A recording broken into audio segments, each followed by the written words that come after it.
لله نحمده ونستعينه ونستغفره ونتوب إليه ونعوذ بالله من شرور أنفسنا ومن سيئات أعمالنا من يهده الله فلا مضل له ومن يضلل فلا هادي له وأشهد أن لا إله إلا الله وحده لا شريك له وأشهد أن محمدا عبده ورسوله لا نبي بعده أما بعد فإن أصدق الحديث كتاب الله وخير الهدي هدي محمد صلى الله عليه وعلى آله وسلم وشر الأمور محدثاتها وكل محدثة بدعة وكل بدعة ضلالة وكل ضلالة في النار. Ayat ikhwah hadirin yang dirahmati dan dimuliakan oleh Allah SWT, sebelumnya tentunya kita bersyukur dengan memuji Allah atas segala limpahan rahmat dan karunia-Nya kepada kita sekalian, di mana pada kesempatan pagi hari yang mulia ini Allah kembali mudahkan kita untuk mempelajari agamanya yang mulia, untuk beribadah kepada Allah SWT dengan menuntut ilmu.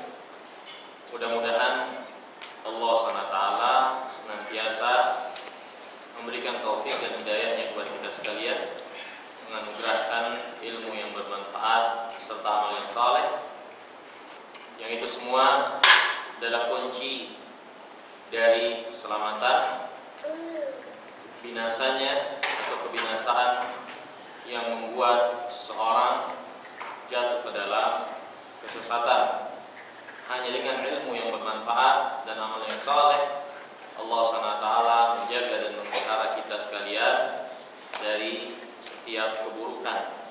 Maka mudah-mudahan Allah senantiasa memberikan taufik bagi kita untuk mendapatkan ilmu yang bermanfaat serta amal yang saleh. Hadirin yang dimuliakan oleh Allah, pembahasan kita pada kesempatan pagi hari yang mulia ini adalah pembahasan yang sangat penting, pembahasan manhajiyah, ya, manhaj, yakni tentang masalah at-takfir, pengkafiran kaum muslimin, pengkafiran kaum muslimin. Ya. Pertama, hadirin yang dimuliakan Allah SWT, kekeliruan dan kesalahan di dalam permasalahan takfir adalah kekeliruan dan kesalahan di dalam manhaj, cara beragama. Ya. Orang-orang yang bermudah-mudah untuk mengkafirkan kaum muslimin, mungkin sebahagian mereka memiliki akidah yang lurus, ibadah yang baik, akan tetapi manhaj mereka di dalam beragama ini rusak. Pertanyaan kita, apa manhaj yang benar? Bagaimana cara beragama yang benar di dalam mengamalkan agama ini, dan apa pentingnya manhaj yang benar itu di dalam beragama? Perlu kita pahami bahwasanya ketika Rasulullah SAW mengajarkan kepada kita akidah yang benar, ibadah yang benar, akhlak yang benar, maka Rasulullah pun telah mengajarkan kepada kita bagaimana cara beragama yang benar. Jadi manhaj, cara beragama, ini adalah sesuatu bagian dari agama yang juga telah diajarkan oleh Rasulullah Sallallahu Alaihi Wasallam.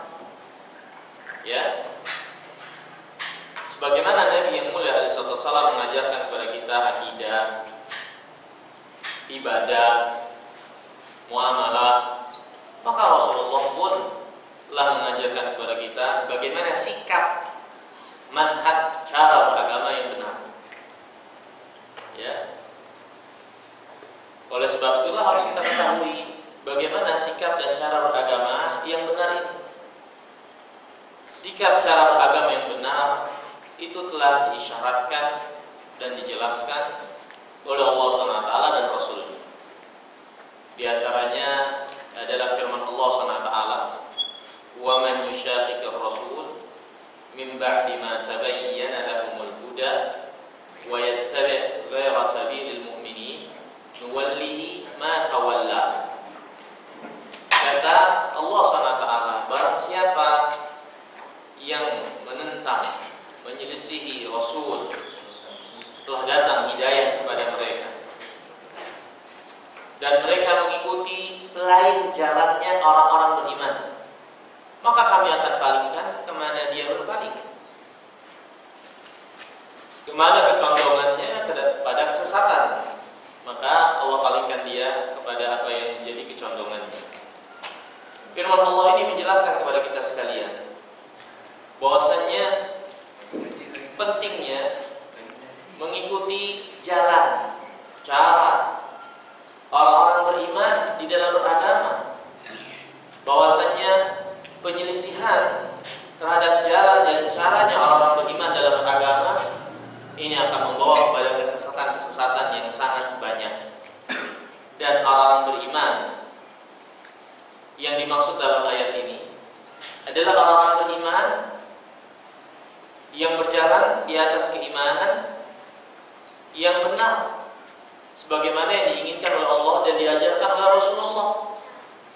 Dan tentunya barisan pertama dari orang-orang beriman yang telah dipersaksikan keimanannya oleh Allah dan Rasulnya adalah para sahabat Nabi yang mulia alaihi salatu wassalam. Gak ada di antara orang-orang beriman yang keimanannya dipersaksikan akan kebenaran dan kebaikannya oleh Allah dan Rasulnya, gak ada kecuali para sahabat Nabi yang mulia alaihi salatu wassalam. Allah berfirman tentang para sahabat, "Fa'alima ma fi qulubihim wa anzala as-sakinata 'alaihim." Allah mengetahui apa yang ada dalam hati mereka, maka Allah turunkan sakinah itu kepada mereka. Lihat, Allah bersaksikan hatinya para sahabat Nabi yang mulia SAW hingga Allah turunkan sakinah itu kepada mereka. Ya, Allah SWT firman, "Raqad radhiyallahu 'anil mu'minin idh yubayyi'unaka tahta asy-syajarah." Allah telah ridha kepada orang-orang beriman yang membaiatmu di bawah pohon, yakni baiatur ridwan. Siapa orang beriman yang Allah ridhai ini? Dan Allah katakan dia orang beriman, mereka orang beriman, para sahabat Nabi yang mulia sallallahu wasallam alaihi. Maka sahabat Nabi SAW adalah orang-orang atau generasi yang berada di saf pertama yang dimaksud dalam orang-orang beriman yang kita diperintahkan untuk mengikutinya. Barang siapa yang menyelisihi dan berpaling dari jalan mereka, maka nuwallihi ma tawalla, kami akan palingkan dia kemana dia berpaling, wa nuslihi jahannam, dan kami akan masukkan dia ke dalam neraka jahannam. Dan Rasulullah sallallahu alaihi wasallam pun menjelaskan kepada kita, ini ayat yang menjelaskan tentang cara beragama yang harus kita ikuti. Ini banyak, ya, saya sebutkan beberapa saja. Yang itu sudah mencukupi bagi kita sekalian, ya, sudah mencukupi bagi kita sekalian. Adapun hadis Nabi Muhammad SAW, maka Nabi pun telah menjelaskan kepada kita bagaimana cara beragama yang benar. Di antaranya hadis yang ma'ruf yang disahkan oleh para ulama tentang iftiraqul ummah. Kata Nabi SAW, "Sataftariqu ummati ala 73 firqatan kulluha fin nar illa wahidah ma ana alaihi al-yawm ashabi." Kata Nabi SAW, umatku akan berpecah menjadi 73 golongan. Semuanya binasa kecuali satu, yaitu mereka yang aku dan sahabatku berada di atasnya. Apa yang dimaksud oleh Nabi SAW yang selamat dari umatnya ini adalah aku dan sahabatku yang berada di atasnya. Yang dimaksud adalah mereka orang-orang yang memiliki manhaj, cara beragama seperti cara beragamanya Rasulullah dan para sahabat Nabi yang mulia alaihi salatu wassalam. Orang-orang yang Rasulullah dan para sahabatnya berada di dalam cara beragamanya. Makanya hadirin yang dimuliakan Allah, tidak ada kesesatan, melainkan di dalamnya itu gak ada para sahabat. Khawarij, ada sahabat ikut Khawarij? Ada. Rafidhah, ada para sahabat ikut Rafidhah? Ya ada. Musailamah al-Kadzdzab, ada para sahabat ikut di sana? Enggak ada. Para sahabat itu tolak ukur untuk kita ketahui ini benar atau tidak, kelompok ini berada di atas kebenaran atau tidak. Orang-orang yang keluar dari ketaatan kepada Utsman radhiyallahu taala anhu, apa namanya, ingin melengsarkan Utsman radhiyallahu taala anhu. Apakah para sahabat ada? Tidak ada. Para sahabat itu tidak ada di dalam barisan kesesatan, tidak ada. Tidak ada dalam barisan kesesatan. Ya, cara beragama mereka, manhaj mereka, thariqah mereka, jalan mereka dalam beragama, itulah yang diinginkan oleh Rasulullah SAW. Ma'ana anil yawm ashabi. Ya. Kemudian Rasulullah SAW juga bersabda dalam hadis yang lain, Irbad bin Sariyah, hadis yang ma'ruf. Kata Nabi SAW, innahu man ya'ish minkum ba'di fasayara ikhtilafan katsiran fa'alaikum bisunnati wa sunnatil khulafa'ir rasyidin al-mahdiyyin. Barang siapa yang hidup meninggalku nanti, maka dia akan melihat perselisihan yang banyak. Kemudian Nabi menjelaskan kepada kita bagaimana agar kita selamat dari perselisihan itu.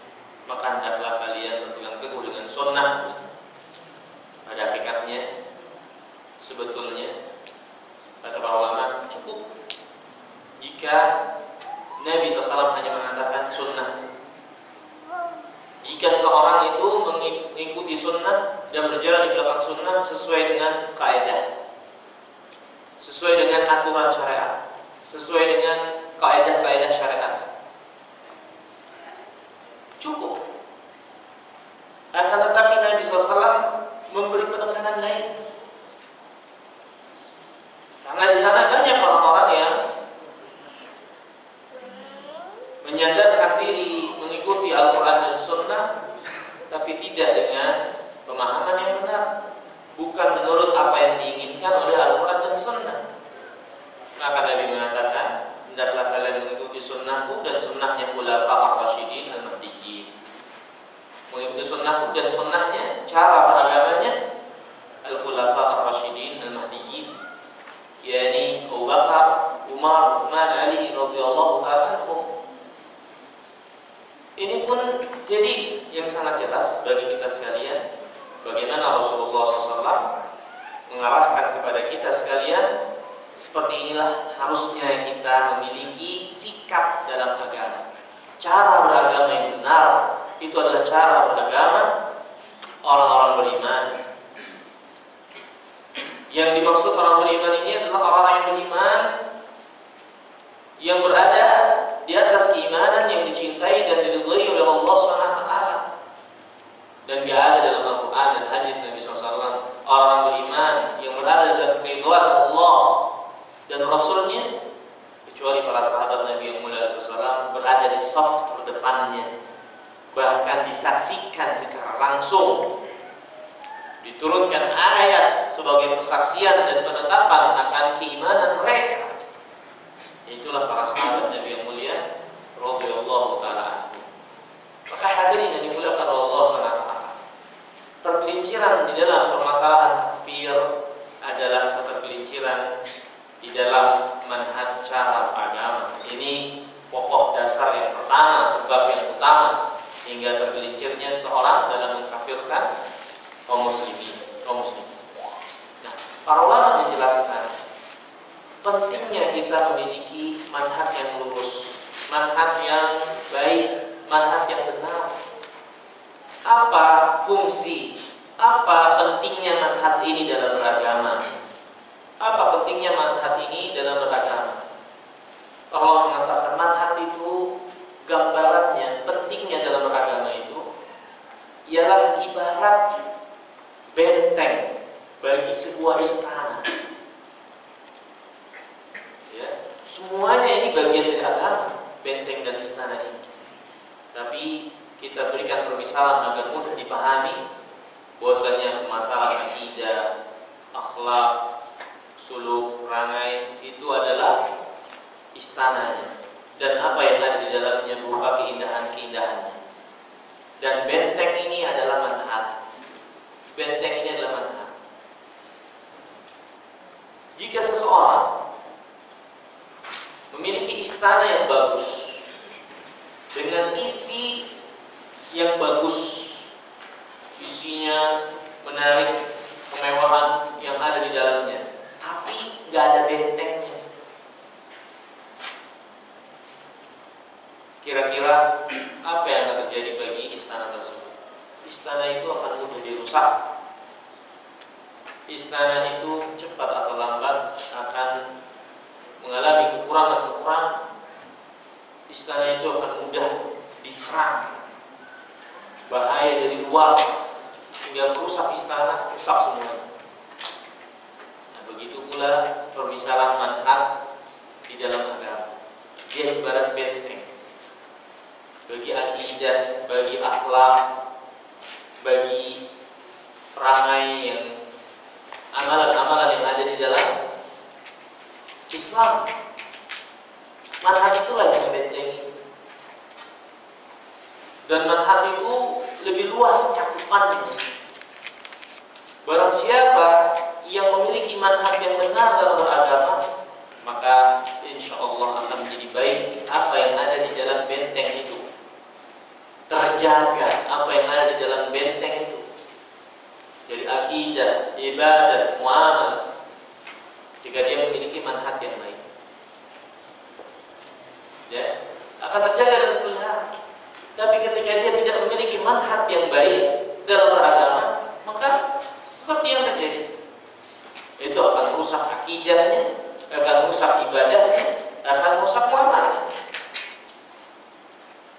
Dia Khawarij yang dikatakan oleh Nabi SAW orang yang sangat keras dalam ibadah, sampai para sahabat kalau melihat Khawarij itu akan menganggap remeh ibadah mereka dibandingkan ibadahnya orang Khawarij. Khawarij itu sangat berat, sangat keras ibadahnya, sampai para sahabat saja yang ibadahnya Masya Allah itu akan menganggap ringan ibadah mereka dibandingkan ibadahnya orang Khawarij. Tapi Khawarij dengan besar dan banyaknya ibadahnya mereka tersebut, Nabi mengatakan tentang mereka kilabun nar, anjing-anjing neraka. Anjing-anjing neraka. Kenapa sampai seperti itu Khawarij? Manhaj mereka yang tidak beres, cara beragama mereka yang tidak beres, pokok dasar dalam cara beragama mereka yang tidak jelas. Ya, maka hadirin yang dimuliakan Allah Subhanahu wa taala, kekeliruan dan kesalahan dalam takfir ini adalah kekeliruan dan kesalahan dalam manhaj. Ketika seorang memiliki manhaj yang lurus, cara beragama yang benar, maka insya Allah ini akan menyelamatkan dia dari sikap yang jelek ini. Sikap yang jelek ini. Hanya para ulama itu mengatakan, ya, tidaklah takfir itu ada melainkan bersama dengan orang-orang yang berada dalam kesesatan, ya, berada dalam kesesatan. Ini Syekh Ibrahim Ruhaili itu menjelaskan tentang awal sejarah adanya takfir. Awal sejarah adanya takfir ini, kata Syekh, takfir ini sudah ada pada semenjak zaman Nabi yang mulia Sallallahu Alaihi Wasallam. Ya.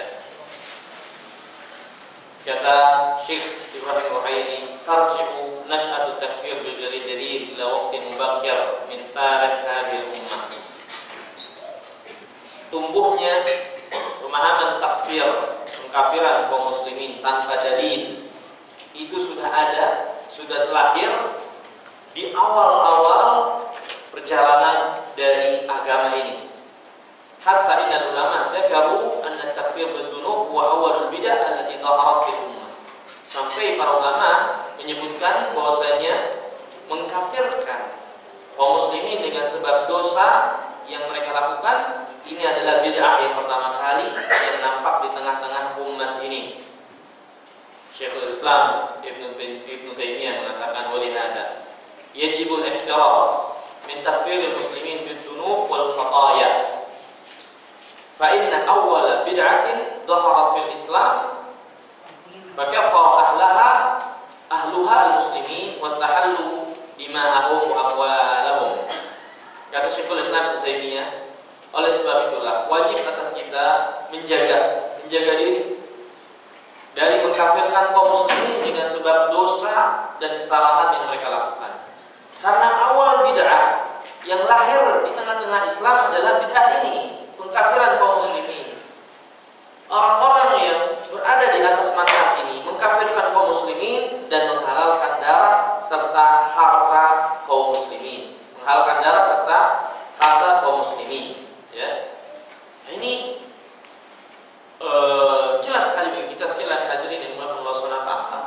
Bid'ah ini adalah bid'ah yang pertama kali hadir dan lahir di tengah-tengah kaum muslimin.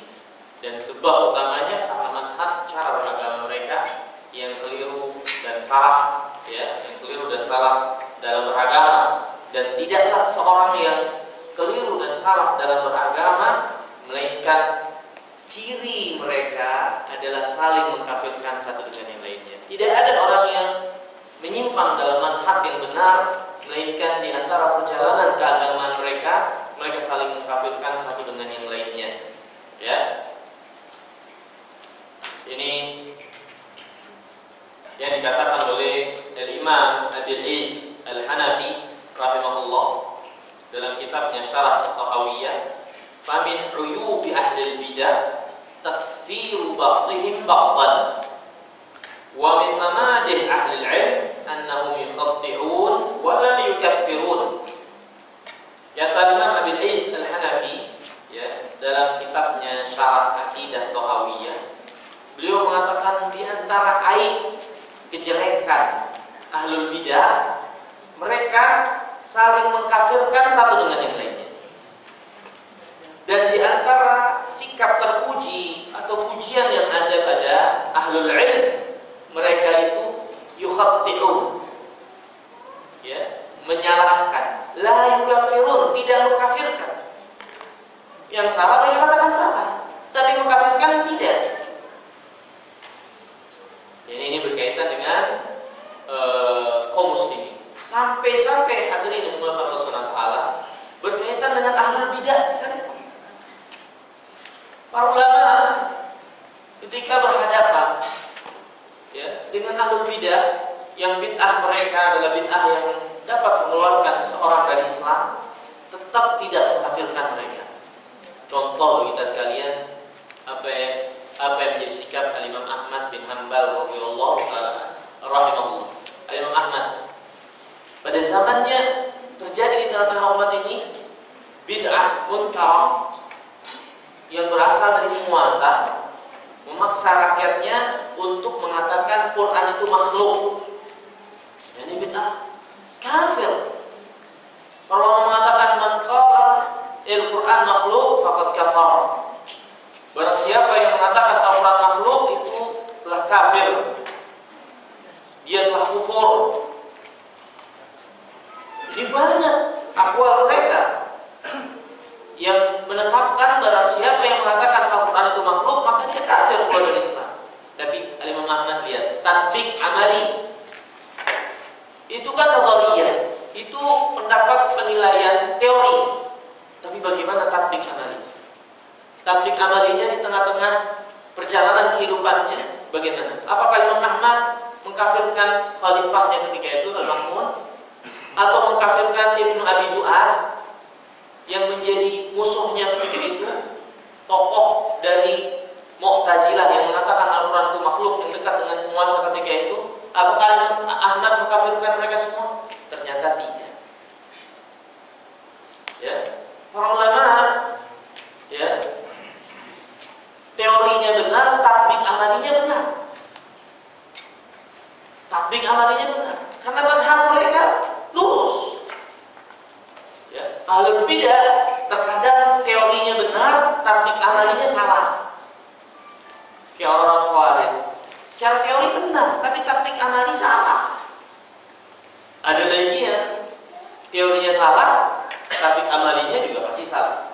Ya, tapi Ahlussunnah teorinya benar, tatbik amalinya juga benar. Nanti kita akan bahas apa yang dimaksud teori dan tatbik amali ini. Ya. Ketika seorang cara beragamanya menyimpang, maka tatbik amalinya itu yang jadi permasalahan. Hadirin yang dimuliakan Allah SWT.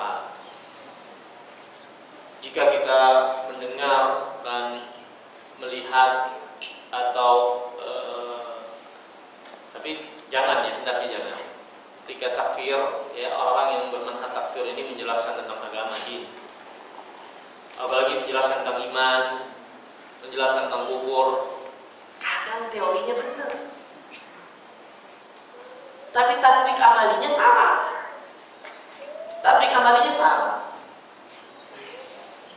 Dan kalau pemahaman mereka tidak mendalam, itu yang membuat tatbik amali mereka salah. Insya Allah kita akan bahas secara lebih detail. Walhal ini sebagai muqaddimah, hadirin dan muqaddimah sunat. Ini sebagai muqaddimah. Dan ini yang dijelaskan oleh Syekh Al-Albani dalam kitabnya Fitnatul Takfir. Di awal-awal beliau menjelaskan tentang sikap manhaj yang benar, yang lurus, itu yang harus diikuti. Kemudian baru beliau menjelaskan tentang pengkafiran secara membabi buta, itu adalah kekeliruan dan kesalahan. Ya, tapi di awal itu beliau menjelaskan tentang manhaj din, manhaj beragama. Dan inilah yang membuat keliru dan kesalahan orang-orang yang menyimpang dalam permasalahan takfir ini, terutama mengkafirkan kaum muslimin dengan secara membabi buta. Ya. Nah, ini muqaddimah, ini sebagai muqaddimah. Mudah-mudahan memberi gambaran bagi kita sekalian, ya, tentang bagaimana cara beragama yang benar. Karena ini ibarat benteng yang akan membentengi akidah, ibadah, muamalah, dan kebaikan-kebaikan agama yang ada di dalamnya. Ketika manhaj ini rusak, maka ini akan rusak cepat atau lambat apa yang ada di dalamnya, dan ibadah, dalam akidah, dan seterusnya. Ya, Syekh Basim, ya, ini pernah menjelaskan, dia pernah punya kawan yang memiliki manhaj Khawarij, sangat gulu dan bersikap keras tanpa dalil yang jelas. Ya, maka di akhir kesudahannya, ya, orang ini memiliki keyakinan ateis. Keyakinannya berubah menjadi keyakinan ateis, nggak percaya Tuhan. Akan tetapi sebelum itu dia sudah terlebih dahulu menjadi seorang penggambar kemaluan wanita. Padahal tadinya, masya Allah, memiliki manhaj Khawarij dan sangat keras di dalam agama dan penghukuman kepada manusia. Gulu. Di akhir kesudahannya, dia justru menjadi orang yang beragama, nggak percaya Tuhan, ateis. Benarlah Nabi SAW ketika mengatakan halakal mutanatti'un, binasa orang yang melampaui batas ini, binasa orang yang melampaui batas, orang yang gulu. Dan Khawarij di dalam diri mereka, sifat kental yang ada pada diri mereka dalam pengkafiran kaum muslimin adalah melampaui batas, sikap gulu yang ada pada mereka. Dan Nabi telah mengatakan orang yang melampaui batas, yang gulu itu akan binasa. Iyyakumul ghulu fid din. Jauhi oleh kalian sikap melampaui batas dalam agama. Fa inna ma ahlaka man kana qablakum al-ghulu fid din. Sesungguhnya yang telah membuat binasa umat sebelum kalian karena mereka melampaui batas dalam agama. Ya. Kata Nabi SAW, walan yushaddad din ahadun illa ghalaba. Tidak ada seorang pun yang melampaui batas, memberatkan dirinya dalam agama, melainkan dia akan dikalahkan. Dia akan sanggup untuk istiqomah. Ini Syekh Basim pernah menceritakan hal yang demikian. Ya, maka hadirin Allah SWT penting untuk memiliki manhaj yang benar, untuk menjaga akidah, muamalah, ibadah yang ada di dalamnya. Ketika manhaj ini rusak, maka cepat atau lambat akan terjadi kerusakan bagi apa yang ada di dalam istana yang tidak dilindungi oleh benteng ini. Ya, ini mukaddimah dan tambahan ya dari apa yang dijelaskan para ulama yang lainnya. Itu mukaddimah yang dijelaskan oleh Syekh Al-Albani rahimahullah. Ya. Kemudian hadirin yang dimuliakan Allah SWT. Yang pertama yang akan kita bahas ini yaitu apa yang dimaksud dengan kufur dan riddah murtad. Ya. Kufur dan riddah murtad. Pembahasan ini kalau kita bahas hanya tentang kufur saja, kita akan melewati waktu yang sangat panjang. Karena kufur memiliki bagian-bagiannya. Kufur terbagi menjadi dua, kufur akbar, kufur asghar, ya, kufur i'tiqadi, kufur amali, dan ada poin-poin besar, ya, pokok di dalam kekufuran, dan ini banyak yang dijelaskan oleh para ulama, ya. Tapi secara bahasa yang kita hanya mengisyaratkannya saja. Kufur itu secara bahasa adalah at-taghtiyah, yakni menutupi sesuatu, ya, menutupi sesuatu.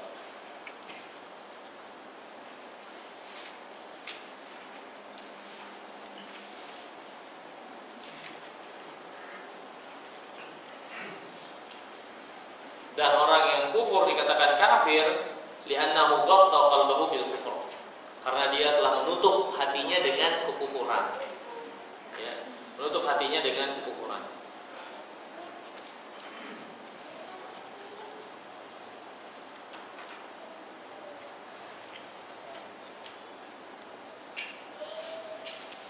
Dan para ulama telah menjelaskan secara istilah yang namanya kufur atau riddah murtad, ya. Mereka menyebutkan makna dari kufur atau riddah murtad ini berputar sekitar juhudul abd, yakni pengingkaran seorang hamba atau pendustaannya kepada usul Islam.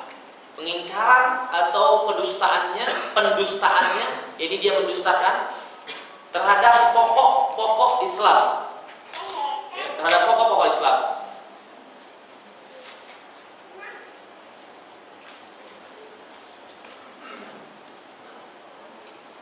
Seperti takdzibur Rasul Rasulullah atau takdzibu syai'in mimma ja'a bihi, seperti pendustaan kepada Rasul, mendustakan Rasul atau mendustakan salah satu yang dibawa oleh Rasul, ya. Syekhul Islam Ibnu Taimiyah menjelaskan al-kufur yakunu bi takdzibir Rasul fima akhbar bihi. Kufur itu terjadi dengan mendustakan Rasul sallallahu alaihi wasallam dari apa yang beliau kabarkan. Awil imtina' an mutaba'atihi ma'al 'ilm bisidqihi. Atau dia menolak untuk mengikuti Rasul padahal dia mengetahui akan kebenaran yang dibawa oleh Rasul tersebut. Mithlu kufur Fir'aun wal Yahud wa nahwihim, seperti kufurannya Fir'aun, Yahudi dan yang semisal dengan mereka, yakni mendustakan Rasul dari apa yang beliau kabarkan tentang risalahnya dan mendustakan apa yang dibawa oleh Rasul, tidak mau mengikuti, menolak apa yang dibawa oleh Rasul padahal dia tahu yang dibawa itu adalah kebenaran, ya. Dan lain-lain hadirin yang Allah SWT dari tarif kekufuran ini, dari tarif kekufuran ini, yang maknanya kurang lebihnya intinya sama, yaitu berupa pengingkaran penolakan ya terhadap Rasul dan apa yang dibawa oleh mereka. Ini kufur. Jadi kalau takfir itu maknanya adalah kita memvonis, menghukumi kafir, ya, menghukumi kafir ya, orang-orang yang berada dalam lingkaran Islam, yang tadinya berada dalam lingkaran Islam, ya. Nah, ini secara garis besar global, ya, tentang kufur dan takfir itu. Nah, kemudian hadirin yang dimuliakan Allah Subhanahu wa taala, di dalam firman Allah dan hadis Nabi SAW yang ini sudah cukup bagi kita sekalian memberikan arahan bagi kita, tidak boleh sembarangan mengkafirkan kaum muslimin. Gak boleh sembarangan mengkafirkan, mencap, memvonis kafir orang-orang yang mengaku Islam. Bahkan sekedar mengaku Islam, gak boleh. Ya, gak boleh. Bahkan sekedar mengaku Islam gak boleh. Kita mengkafirkan mereka sembarangan sampai datang kejelasan yang nyata bahwasanya orang tersebut benar-benar telah keluar dari Islam, telah menganut agama lain, telah melepas baju keislamannya. Tapi kalau tidak, maka telah datang peringatan yang sangat keras, ya, bagi kaum muslimin untuk menghukumi kafir, memvonis kafir orang-orang yang tadinya berada dalam lingkaran Islam. Allah SWT firman dalam surah An-Nisa ayat 94, Ya ayyuhalladzina amanu idza darabtum fi sabilillah fatabayyanu wa la taqulu liman alqa ilaikumus salam lasta mu'minan. Kata Allah, wahai orang-orang yang beriman, kalau kalian perang di jalan Allah, maka fatabayyanu, maka minta penjelasan. Cross check dulu. Jangan sampai kalian membunuh orang yang mengucapkan salam kepada kalian. Ya. Nah, ini jelas. Tabayyanu tathabbatu wa la tu'ajjilu. Tabayyanu tathabbut. Cross check dulu. Jangan terburu-buru. Kalau orang ini sudah mengucapkan salam atau seorang ini mengucapkan kalimat-kalimat yang menunjukkan keimanannya, kalimat syahadat misalnya, maka jangan kita terburu-buru untuk menebasnya, untuk membunuhnya. Ayat ini jelas sekali memberikan pelajaran bagi kita sekalian, dilarangnya terburu-buru, tergesa-gesa untuk menghukumi kekafiran bagi orang-orang yang menampakkan keislaman. Bagi orang yang menampakkan keislaman, kita dilarang untuk terburu-buru, tergesa-gesa menghukumi kafir kepada mereka. Ya, jelas sekali ayatnya. Ya, dilarang kita untuk tergesa-gesa, terburu-buru menghukumi kafir orang-orang yang mengaku keislamannya, mengaku Islam atau menampakkan keislaman. Ya, menampakkan keislaman.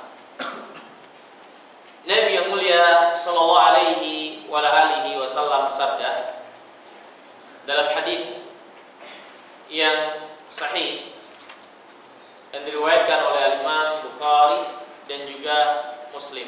Kata Nabi, "Idza qala rajul li akhihi ya kafir faqad ba'a biha ahaduhuma."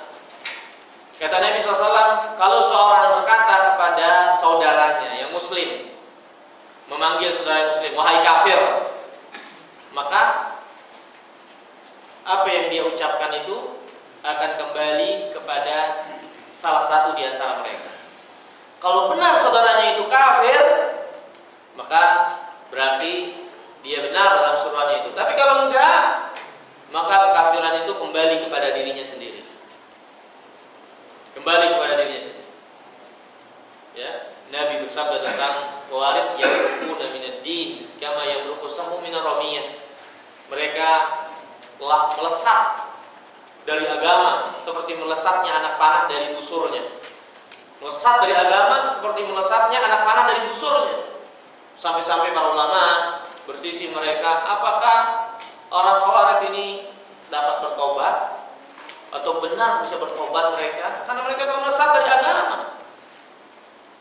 Apakah diterima tobat mereka? Sampai ada pembahasan itu dari para ulama. Dan apa pokok kesalahan dari Khawarij? Takfir. Dia lain adalah mengkafirkan kaum muslimin. Ya. Dan Nabi telah mengatakan, barang siapa yang mengatakan kepada saudaranya wahai kafir, maka akan kembali kepada salah seorang di antara mereka. Ini jelas peringatan yang sangat keras dari Nabi yang mulia SAW. Karena predikat kufur itu bukan predikat yang ringan. Ketika seorang diberikan predikat kufur, kafir, maka konsekuensinya ya, karena ini bukan sekedar predikat. Ini bukan sekedar predikat. Predikat ini memiliki konsekuensi. Konsekuensinya apa? Orang itu halal darahnya. Orang itu halal hartanya. Orang itu halal kehormatannya. Putus hubungan waris. Ya, putus hubungan waris. Nggak boleh saling mewarisi. Ya, dan konsekuensi lainnya. Ini konsekuensi orang yang kafir keluar dari Islam. Maka melepaskan predikat kepada seorang muslim dengan kafir ini bukan perkara yang ringan. Karena dengan ucapan kita ini kita melekatkan pada orang tersebut sejumlah hukum-hukum yang menjadi konsekuensi dari ucapan kita itu. Halal darahnya, halal hartanya, halal kehormatannya, tidak ada hukum waris, tidak ada saling mewarisi. Biasa tidak boleh hak walian putus, hak walian putus. Dan sejumlah konsekuensi hukum ya dari penetapan kafir seorang muslim. Maka jadi jelas hadirin yang dimuliakan Allah Subhanahu wa taala akan peringatan yang keras dari Nabi SAW. Dalam hadis yang lain Nabi mengatakan, la yarmi rajulan bil fusuq wa la yarmihi bil kufur. Nabi melarang kita. Janganlah seorang melontarkan ya, menyematkan kekufuran kepada orang lain ataupun kefasikan illa taddat alaihi, kecuali tuduhannya itu akan kembali kepadanya sendiri. Illam yakun sahibuhu kadzalik. Kalau saudaranya yang dia lontarkan itu tidak seperti yang dia katakan, maka tuduhan itu kembali kepadanya. Kata Imam Ibnu Abdul Bar, faqad ba'a al-qa'il bi dhanbin kabir wa ithmin 'azim wa ihtamalahu bi qawlihi dzalik wa hadha ghayatu fi tahdhir min hadzal qawl wa nahy an yuqal li ahadin min ahli al-qiblah ya kafir. Maksudnya kata Imam Ibnu Abdul Bar yaitu kembali ucapan itu kepada orang yang mengucapkannya, ini kembali dengan dosa yang sangat besar. Dosa dan dzambin ya, dosa yang sangat berat dan besar di sisi Allah Subhanahu wa taala. Innal ladzina yu'duna mu'minina wal mu'minat bighairi maktasabu faqad ihtamalu buhtanan wa ithman mubinan. Barang siapa yang menyakiti, mengganggu orang beriman laki-laki ataupun perempuan, maka dia telah menanggung kebohongan dan dosa yang sangat besar. Ya. Maka barang siapa mengatakan kepada saudaranya wahai kafir, maka perkataan itu akan kembali kepada dirinya. Apakah kembali kepada kufuran? Dan Ibnu Abdul Bar mengatakan ini kembali kepada dirinya dengan dosa yang sangat besar. Lihat para ulama, nggak ada yang mengkafirkan orang Khawarij. Nggak ada para ulama yang mengkafirkan orang Khawarij. Inilah keadilan Ahlus Sunnah, keadilan para ulama, ya, keadilan para sahabat Nabi yang mulia sallallahu ya di dalam beragama. Ya, mereka tidak menyikapi orang-orang yang sesat dan menyesatkan kecuali dengan timbangan agama yang adil. Maka kata Ibnu Abdul Bar, perkataan itu kembali kepada orang yang berkata dengan dosa yang sangat besar, ya. Dan maksud dari sabda Nabi yang mulia alaihi wasallam di sini adalah peringatan yang sangat keras dan larangan yang sangat keras kita untuk mengucapkan kepada ahlul kiblat, ini kaum muslimin, kita katakan kepada mereka ya kafir. Berkata Ibnu Daqiqil Id, wa hadza wa'idun 'azim liman akfara ahadan minal muslimin wa laysa kadzalik. Hadis ini adalah ancaman yang sangat keras bagi orang-orang yang mengkafirkan salah seorang dari kaum muslimin padahal mereka tidak kafir. Ya. Ini jelas sekali. Kata Imam Ibnu Hajar wa tahqiq anna al-hadis sabaqa li zajril muslim min an yaqul dzalika li akhihi al-muslim. Dan tahqiq dari hadis ini maksudnya adalah peringatan yang sangat keras bagi seorang muslim untuk berkata kepada saudaranya atau menuduh saudaranya dengan kekafiran, ya. Wa qila ma'nahu raja'at alaihi naqisatuhu li akhihi wa maksiyatu takfirihi, ya. Dan dikatakan maknanya adalah ini kembali kepada dirinya, ini kekurangan-kekurangan bagi saudaranya dan maksiat dari kekufurannya ini kembali kepada orang tersebut, ya.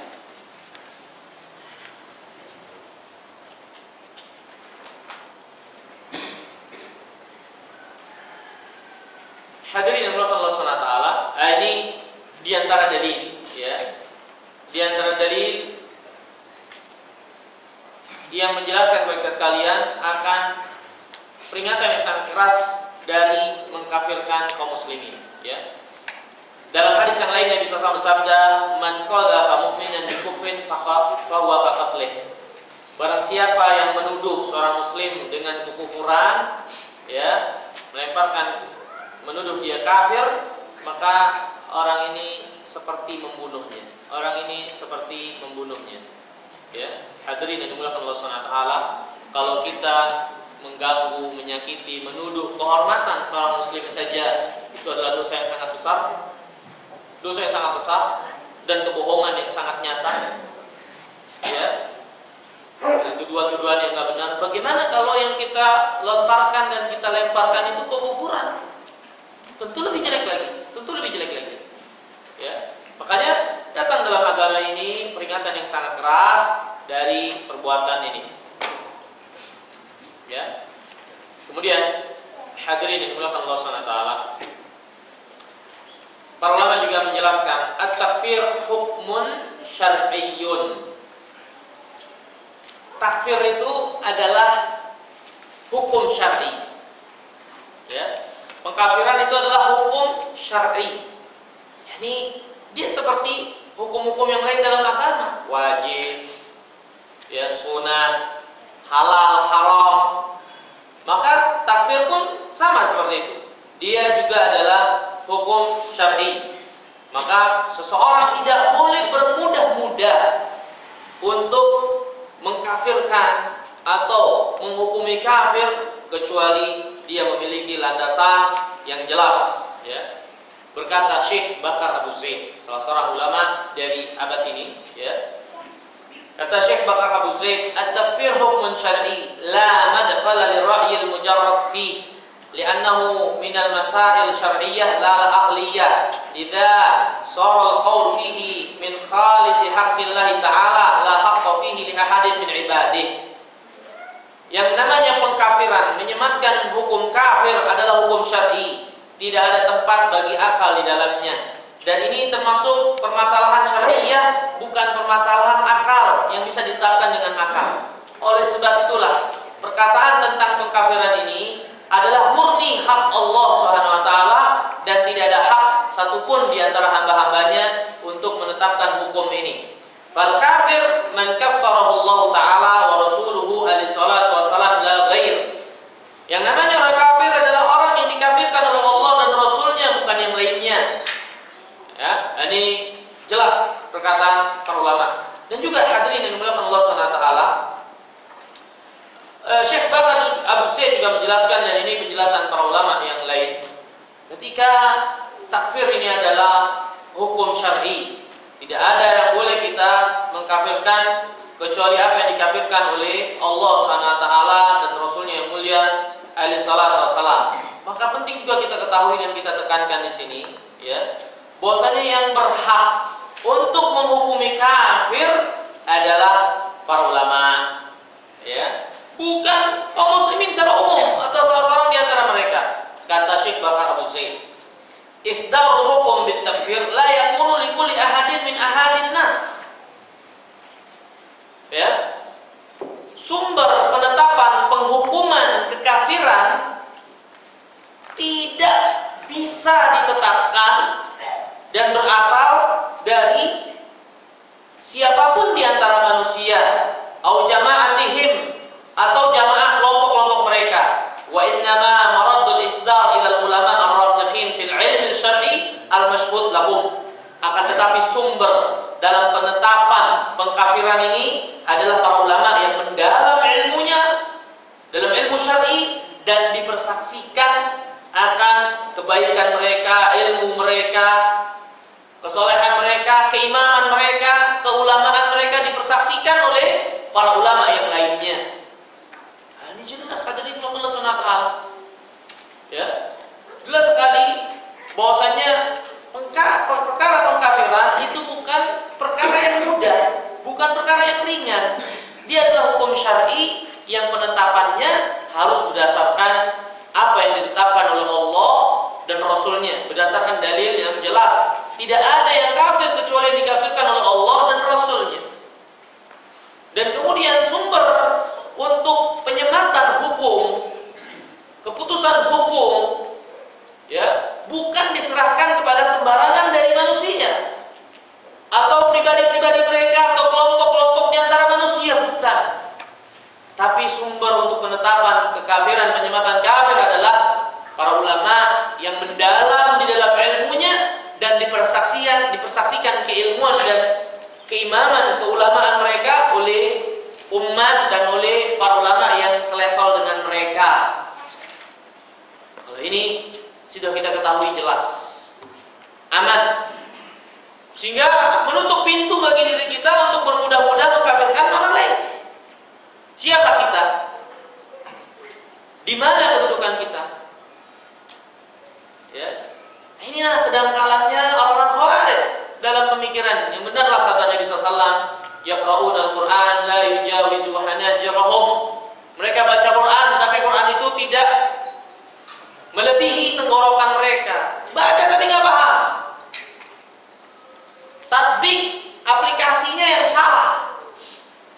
Mereka ujung dengan apa yang ada pada mereka, sehingga mereka memposisikan diri mereka layaknya ulama.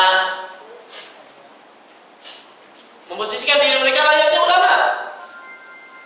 Karena ketika mereka mengkafirkan ini dan itu, berarti mereka memposisikan diri mereka layaknya ulama. Ya, maka hadirin dimuliakan Allah Subhanahu wa taala, ini sebetulnya sudah cukup bagi kita sekalian untuk menutup pintu dari perbuatan ini, takfir. Untuk tidak berbuat takfir, cukup bagi kita. Bahwasanya ini hukum syar'i dan sumber penetapan hukumnya diserahkan kepada para ulama ar-rasikhin. Makanya hadirin dimuliakan Allah Subhanahu wa taala, kalau jika ada orang Khawarij yang berikan syubhat kepada kita tentang negeri ini negeri Islam apa negeri kafir, tanya sama mereka, menurut mereka apa? Tanya sama mereka, siapa para ulama yang mengatakan negeri ini seperti yang kamu ucapkan?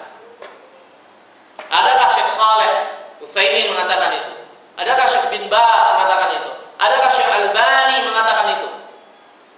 Akhirnya tiga ulama ini adalah orang-orang yang Allah SWT tegakkan hujjah atas umat ini tentang manhaj yang lurus dalam beragama. Tiga orang ini, Syekh Albani, Syekh bin Baz, ya, dan Syekh Shalih Al-Utsaimin rahimahumullah.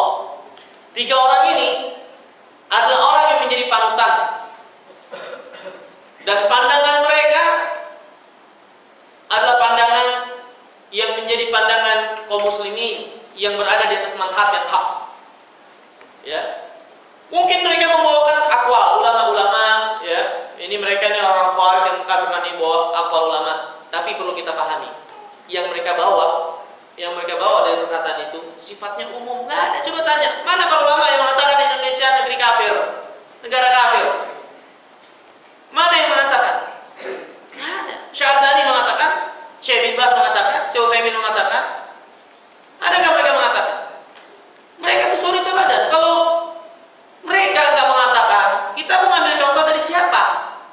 Sedangkan mereka ini ulama yang diterima, ma'ruf. Di dunia ulama dunia mereka ini. Lihat Syalbani kitabnya. Di pojok-pojok penjuru dunia. Para ulama bahkan ahli ilmu sekarang itu nggak bisa lepas dari Syekh Albani. Siapa yang bisa lepas dari Syekh Albani, dari ilmu Syekh Albani? Bahkan takfiriyun sekalipun. Seperti yang beredar kalau antum baca itu di internet, tulisan Abu Basir itu takfiri. Ya, tapi nggak usah cari-cari ya. Ada yang namanya Abu Basir itu takfiri. Yang kata para ulama dia tinggal juga di negeri kafir. Tapi suka membuat syubhat di internet, di dunia maya, ya, syubhat di tengah-tengah kaum muslimin. Dia itu mengkafirkan kaum muslimin, termasuk para ulama. Tapi ketika hadis bawain telah disahihkan oleh Syekh Albani. Gimana? Syekh Albani dikafirkan, tapi penetapan keabsahan hadis dipakai Syekh Albani. Tanaqud. Ini kan bertentangan. Iya, itu kenyataannya. Dan itu yang dikatakan oleh Syekh Albani rahimahullah. Ini gimana nih orang? Kurang lebihnya mananya. Ya. Kita dikafirkan, tapi dalam ilmu ngambil dari saya. Ya. Maka hadirin Allah Subhanahu wa taala. Kalau ini saja manhaj ini sudah jelas bagi kita sekalian. Udah cukup nutup pintu. Sudah. Gak boleh bermudah-mudah untuk mengkafirkan. Dalilnya firman Allah, sabda Nabi Muhammad SAW. Dalilnya berkata para ulama bahwasanya isdar, masdar hukum, sumber hukum penetapan, ya, pengkafiran seorang muslim, ya, orang muslim adalah para ulama, ya. Kita nggak bicara tentang orang-orang kafir yang jelas kekafirannya seperti orang yang beragama selain Islam. Kita bicara takfir. Kalau takfir itu kan mengkafirkan, mencap kafir kaum muslimin. Ya, yang kita bicarakan itu. Ya, nggak boleh ditetapkan kecuali para ulama yang menetapkannya. Ya.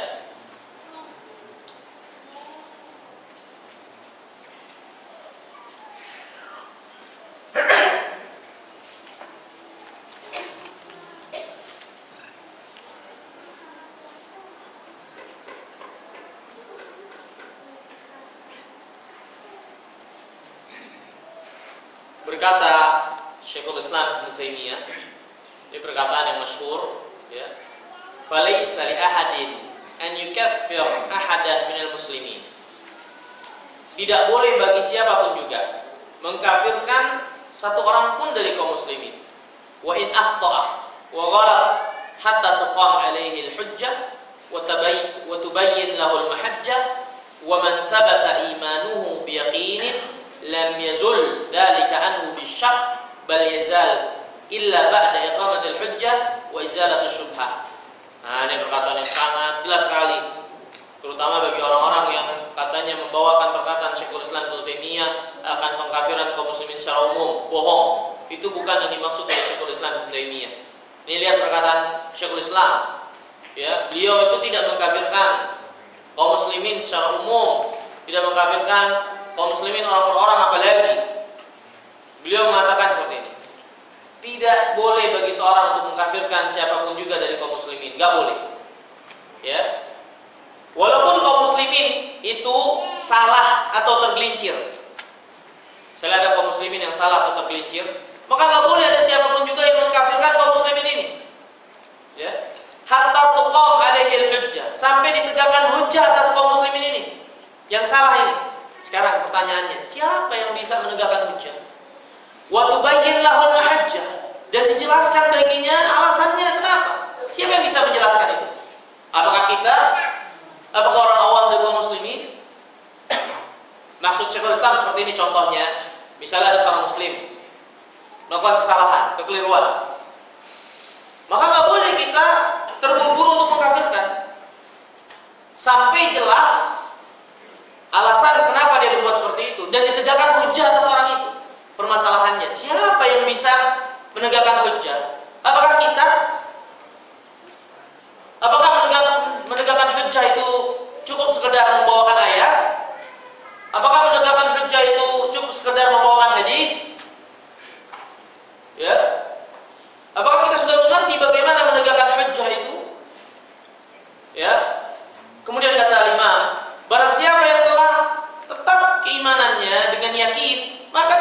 bisa hilang atau tidak bisa dihilangkan hanya dengan sebab perkara yang ragu.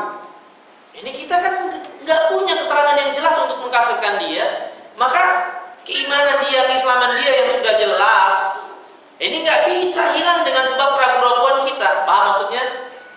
Kan dia kan jelas keislamannya, KTP-nya Islam, ya, dia menghadap ke kiblat-kiblatnya kaum muslimin, apalagi dia sholat, kan jelas. Maka dengan sebab keraguan dari kita yang ragu akan keislamannya, itu tidak menghilangkan keislaman orang tersebut. Tidak bisa menghilangkan keislaman orang tersebut. Ya, karena sebagaimana kaidah yang ma'ruf, ya, al-yaqin la yuzal bisyak. Suatu yang dibangun di atas dasar keyakinan tidak hilang atau tidak bisa tergeser, tidak gugur dengan sebab keraguan yang datang. Bal yazal, bal la yazal. Ya, bahkan senantiasa keimanan itu tetap ada padanya illa ba'da iqamatil hujjah wa izalati syubhat. Sampai telah ditegakkan hujjah dan hilang syubhat. Makanya saya bilang tadi, enggak cukup kita bawain ayat, bawain hadis, kemudian orang itu enggak terima langsung bisa kita hukumi kufur. Enggak bisa. Kenapa enggak bisa? Karena bisa jadi dia masih punya syubhat. Ada syubhat dia. Ya, ada syubhat. Nah, ini di antara aqwal para ulama, ya, peringatan dari mengkafirkan kaum muslimin sembarangan, ya. Kemudian hadirin yang dirahmati Allah Subhanahu wa taala, jangan kita bahas selanjutnya asbabul wuqu' fit takfir, sebab-sebab seorang jatuh ke dalam perbuatan takfir, mengkafirkan dengan membabi buta dan sembarangan seperti ini, ya. Kita bahas sebab ini agar kita menjauhinya dan melepas mata rantai itu dari diri kita hingga kita menjauhi cara beragama yang sangat buruk ini, ya. Apa saja sebab sehingga seorang jatuh ke dalam perbuatan takfir? Yang pertama yaitu al-jahlul mari' bihadil masalah muhimmah. Yani yang pertama kebodohan yang berat, ya, akan masalah ini, ya. Bodoh tingkat tinggi.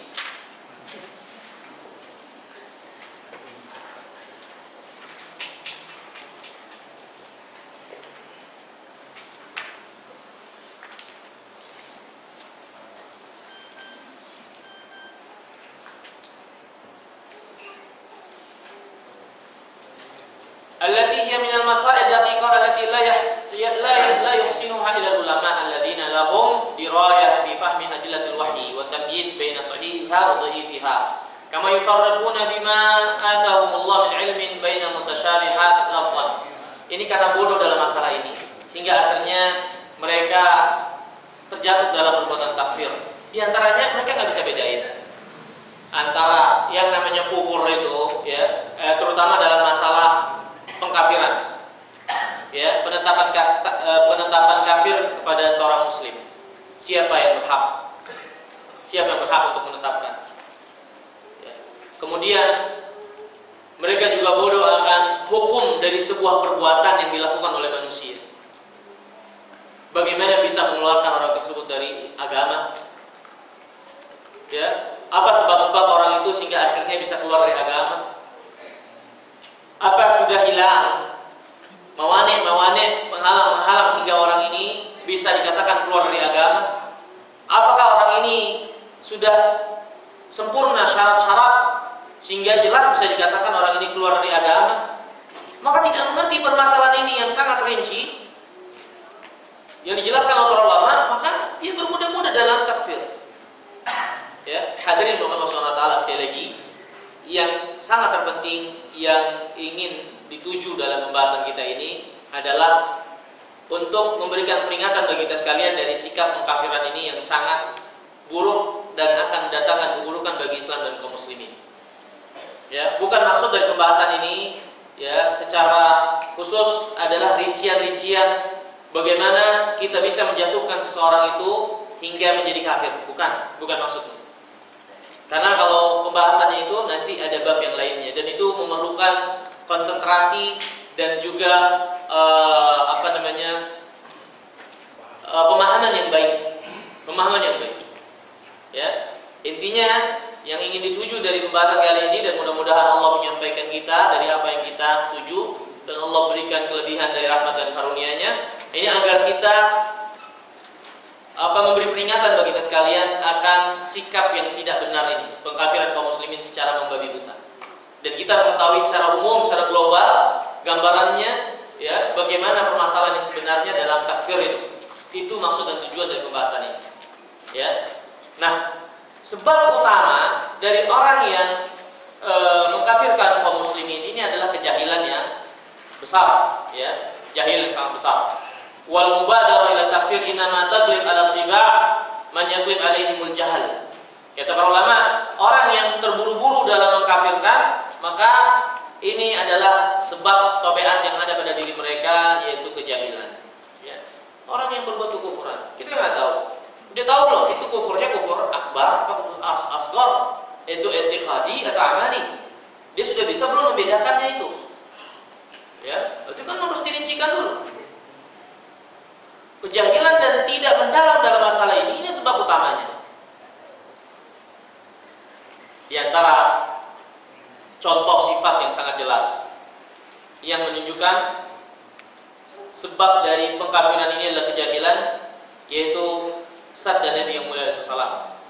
Kata Nabi SAW tentang sifatnya orang-orang Khawarij, ya, yaqra'una al-Qur'an la yujawizu taraqihim wala ta'ihi qulubuhum. Mereka baca Quran, tapi Quran itu tidak melampaui kerongkongan mereka, dan hati mereka pun tidak paham akan apa yang mereka baca. Makanya para ulama seperti para sahabat Nabi SAW seperti Ali atau Abdullah bin Umar ketika mengatakan tentang Khawarij, ya, mereka itu orang Khawarij membawa ayat-ayat yang diperuntukkan untuk orang-orang kafirin, mereka membawanya untuk orang-orang kaum muslimin. Ayat itu untuk orang-orang kafirin, tapi mereka masukkan kaum muslimin ke dalamnya. Mereka nggak paham kalau ayat itu sebetulnya untuk orang-orang kafirin, bukan untuk kaum muslimin. Ini dikatakan oleh para sahabat Nabi SAW tentang Khawarij.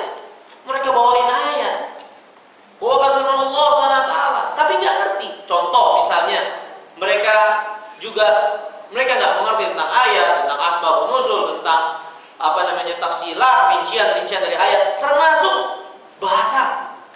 Mereka pun nggak paham akan bahasa itu dengan baik. Seperti ketika mereka membawakan firman Allah, "Wa man lam yahkum bima anzalallahu fa ulaika humul kafirun." Barang siapa yang tidak berhukum dengan hukum Allah, maka orang itu adalah kafir. Mereka nggak ngerti, nggak paham. Bahwasanya dalam bahasa Arab, kalimat kufur itu nggak selalu keluar dari Islam. Tapi termasuk makna dari kalimat penyebutan siap orang-orang Arab, ya, dengan penyematan hukum misalnya kafir dan seterusnya, maksudnya adalah untuk peringatan yang keras. Tapi bukan maksudnya untuk pengkafiran, tapi maksudnya adalah untuk peringatan keras, menunjukkan akan buruknya perbuatan tersebut, tapi bukan maksudnya mengeluarkan orang itu dari Islam. Ini diantara logat atau uslub bahasa Arab. Oleh sebab itu datang dalam hadis Nabi bersabda, "Qitalul muslim kufrun." Membunuh orang muslim adalah kafir, kata Nabi SAW. Membunuh orang muslim kufur, kata Nabi SAW. Tapi apakah maksud Nabi SAW kalau ada orang mukmin, orang muslim membunuh saudaranya, dia jadi kafir? Enggak. Tapi apa makna kufur itu? Makna kufur di sini adalah peringatan yang keras akan perbuatan yang jelek ini. Membunuh seorang muslim, peringatan yang keras, sangat jelek sekali perbuatannya. Jadi makna kafir di situ nggak selalu keluar dari Islam. Oleh sebab itulah para sahabat, diantaranya Abdullah bin Abbas, mengatakan faulaika humul kafirun, ay kufrun duna kufrin. Kafir yang tidak mengeluarkan seorang dari Islam. Gak ada yang Nabi mengatakan berarti langsung kufur keluar dari Islam. Jadi kufrun duna kufrin, ya, karena itu yang biasa dipergunakan oleh orang Arab. Lafaz dan siap dari lafaz Al-Quran itu harus kita pahami sesuai dengan apa yang dipahami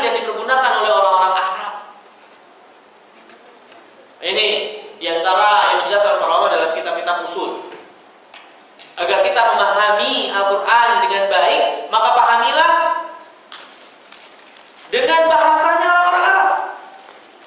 Bagaimana orang Arab memahami, maka seperti itulah kita memahaminya, bukan dengan bahasa kita. Karena kalau enggak, kita bisa jadi kesesatan.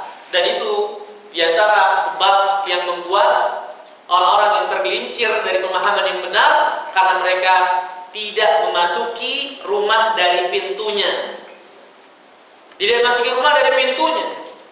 Mereka bawakan ayat, bawakan hadis, tapi tidak dari jalurnya yang benar, dari usul pokok dasar yang benar, dari aturan-aturan yang benar dalam memahami Al-Quran dan hadis itu. Jadi seperti orang yang masuk ke dalam rumah tapi tidak lewat pintu, lewat jendela atau dari genteng. Dia masuk tapi salah paham, dan tidak benar, dan dikatakan itu pencuri. Ya, orang yang seperti itu dikatakan berbuat kerusakan. Ya, waqtul buyuta min abwabiha, datangilah rumah itu dari pintunya. Maka ini hadirin yang dimuliakan Allah Subhanahu wa taala, di antara bentuk kejahilan, jahil akan bahasa Arab, jahil akan usuluddin. Ya, bahwasanya kufur itu anwa, kufur ada macam-macamnya. Ya, ada kufur amali, ada kufur i'tiqadi. Kufur amal itu nggak ada di antara kita yang selamat. Perbuatan dosa itu kufur amal. Tapi apakah mengeluarkan seorang dari Islam? Enggak. Sampai dia ada kekufuran i'tiqadi dalam hatinya. Permasalahannya, siapa yang bisa menilai hati yang ada di orang tersebut? Siapa yang bisa? Makanya ketika seorang itu bermudah-mudah di dalam mengkafirkan orang lain, pertama, dia telah melampaui hak Allah. Karena yang tahu tentang masalah hati siapa? Allah. Hak Allah. Kalau dia salah, dia keliru dan tidak mendatangi rumah dari pintunya yang benar, dia telah menyia-nyiakan dan melampaui batasan hak Allah SWT. Ya. Yang kedua, yaitu dia telah melampaui batasan hak saudaranya. Yang dia nggak kafir tapi dia kafirkan hak saudaranya. Hingga akhirnya dia dibunuh, kan hukumnya bunuh. Man baddala dinahu faqtuluh. Halal darahnya, halal kehormatannya, halal hartanya, hak saudaranya jadi sia-sia. Maka jadi bukan hak Allah saja yang dia melampaui batasannya, tapi juga hak hamba-hamba itu. Ya. Maka hadirin Allah SWT, ini yang pertama. Ya, sebab dari seorang takfir ini. Ya. Kemudian yang kedua,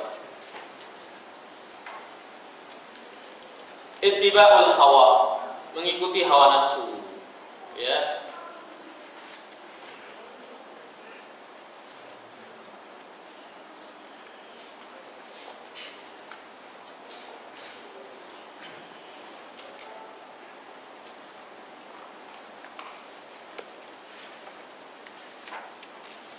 Kata Syekhul Islam Ibnu Taimiyah, ya ini mengikuti hawa nafsu. Mungkin dia marah sama saudaranya, kesel sama saudaranya, punya permasalahan, dia nggak lagi ngeliat, ya landasan dasar yang jelas, langsung saja. Hawa, dan hawa ini nggak ada batasan. Termasuk bagian di dalamnya adalah tama'un fid dunya, ketamakan dalam dunia, ketamakan dalam dunia. Ya, hawa, tamak terhadap dunia. Makanya Syekh Al-Albani rahimahullah itu menjelaskan, ini kenapa, ini isyarat beliau, kenapa terjadinya fitnah takfir di sini? Ini dikarenakan hubbud dunia. Hubbud dunia. Berdasarkan sabda Nabi yang mulia alaihi wasallam, "Idza tabayatum bil 'aina wa akhadtum adnab al-baqar wa raditum biz-zar'i sallallahu alaikum dullan." Ya. La yanzi'u ankum hatta tarji'u ila dinikum. Kemudian Nabi pernah ditanya juga tentang umat ini, tada'a alaikum umam kama tada'a al-akalatu ala qas'atiha aqilatun nahnu yawma idzin ya Rasulullah bal antum katsir walakinnakum butha ka butha'il sayl. Ya, wa asabu wa yusibukumul wahan. Wa mal wahan? Maka Nabi menjawab, wahan itu hubbud dunya wa karahiyatul maut, cinta dunia dan takut mati. Ini diantara sebab hingga akhirnya kaum muslimin mendapatkan kelemahan dan jatuh ke dalam kelemahan serta jauh dari agama, din, cinta dunia.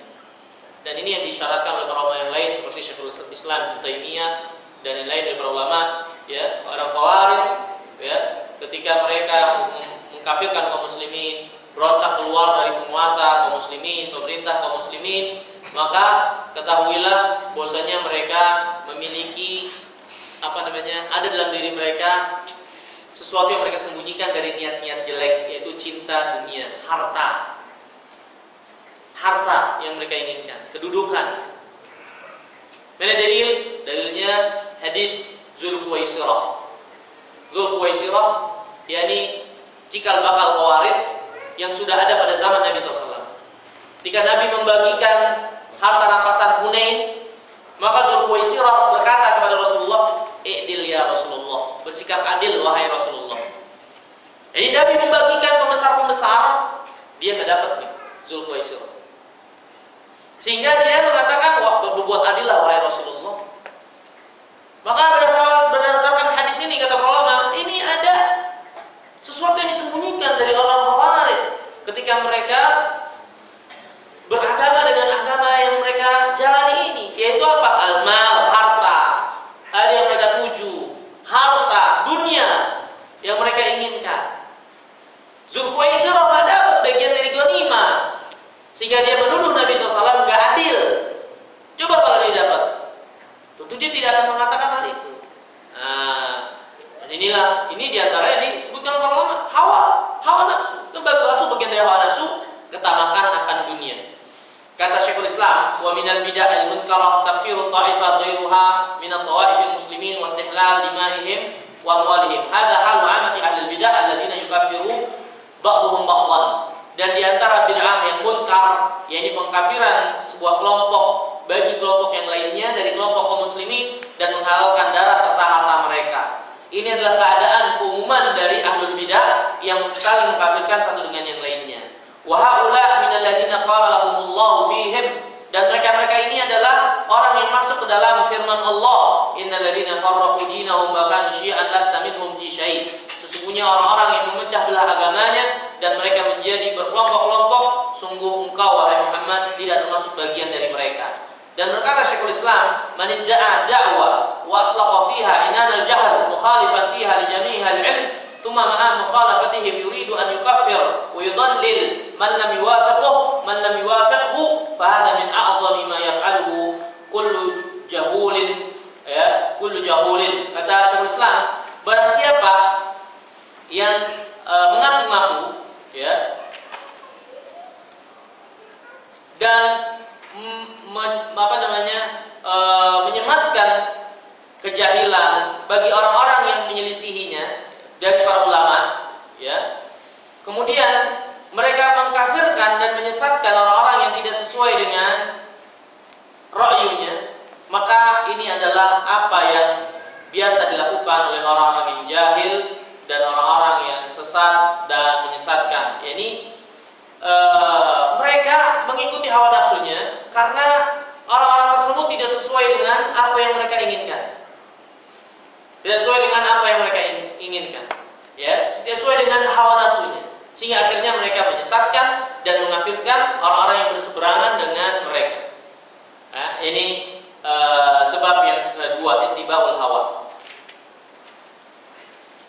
Kemudian di antaranya juga kata para ulama, di antara sebab tersebarnya takfir, yang ini juga tidak boleh kita lalaikan, wuku katsirin minal muslimin fil mukaffirat, yakni terjatuhnya kebanyakan kaum muslimin dari hal-hal yang membuat seorang jadi keluar dari Islam. Ini kenyataan yang ada. Di antara yang membuat banyaknya takfir, kelompok takfir ini, keadaan kaum muslimin yang jauh dari agama dan banyak melakukan perbuatan-perbuatan yang dapat mengeluarkan mereka dari Islam. Hingga orang-orang yang memiliki giroh, semangat agama, tapi tidak berlandaskan ilmu, tidak diiringi dan dibimbing dengan ilmu, marah dan akhirnya bermudah-mudah untuk mengkafirkan orang lain. Banyak yang terjatuh dalam perbuatan yang mengkafirkan, yang membuat mereka jadi kufur, keluar dari agama. Ya, ini nggak bisa nggak bisa dipungkiri. Di hadapan kita banyak sekali kaum muslimin kalau kita lihat itu melakukan perbuatan-perbuatan yang itu jelas dapat membuatnya keluar dari Islam. Kalaulah bukan karena ilmu dan pengetahuan serta bimbingan para ulama setelah taufik dari Allah SWT, tentu kita juga akan masuk ke dalam bagian orang-orang yang suka mengkafirkan itu. Karena kemarahan kita. Ada orang yang melecehkan agama, ada orang yang, dan itu kaum muslimin, ya, melecehkan agama, menghina salah satu bagian dari Islam, dan itu dilakukan oleh kaum muslimin. Ini kan kekufuran, melecehkan, memperolok, ini kekufuran yang dapat mengeluarkan seorang dari Islam. Perbuatan yang tersebar seperti ini di masyarakat hingga akhirnya memicu giroh, semangat, ya, agama dari sebagian kaum muslimin, akan tetapi sayangnya tidak dibimbing atas dasar ilmu, sehingga akhirnya mereka sikapi kesalahan itu dengan kesalahan yang berikutnya. Ya, maka ini hadirin Allah SWT harus kita perhatikan, ilmu qabla al-qauli wal amal. Ini terjadi biasanya banyak dari orang-orang yang baru mengenal agama, baru ngaji, kan biasa, petantang-petenteng. Yang malaikat dia doang, yang lain setan. Langsung ya kan ditembak-tembakin semua. Waduh.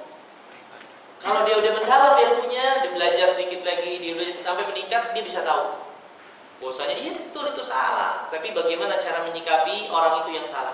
Apakah saya harus seperti apa? Karena yang namanya amal itu bukan hanya kita harus tahu dalam amar ma'ruf nahi munkar, bukan hanya kita harus tahu ini ma'ruf, ini munkar. Tapi harus tahu bagaimana cara menyikapi yang ma'ruf dan munkar itu, bagaimana cara menghadapinya, bagaimana amar ma'ruf, bagaimana nahi munkar. Amar ma'ruf nahi munkar bukan hanya sekedar tahu ini ma'ruf, ini munkar, bukan. Tapi kita juga harus tahu bagaimana cara amar ma'ruf dan nahi munkarnya. Nah, ini kan yang belum ada biasanya dari orang-orang yang baru kenal baru belajar. Oh, dia kenal ini salah, ini kafir, ini kufur, ini syirik, ini. Sehingga dia nggak melihat orang lain kecuali semuanya salah, kecuali dirinya.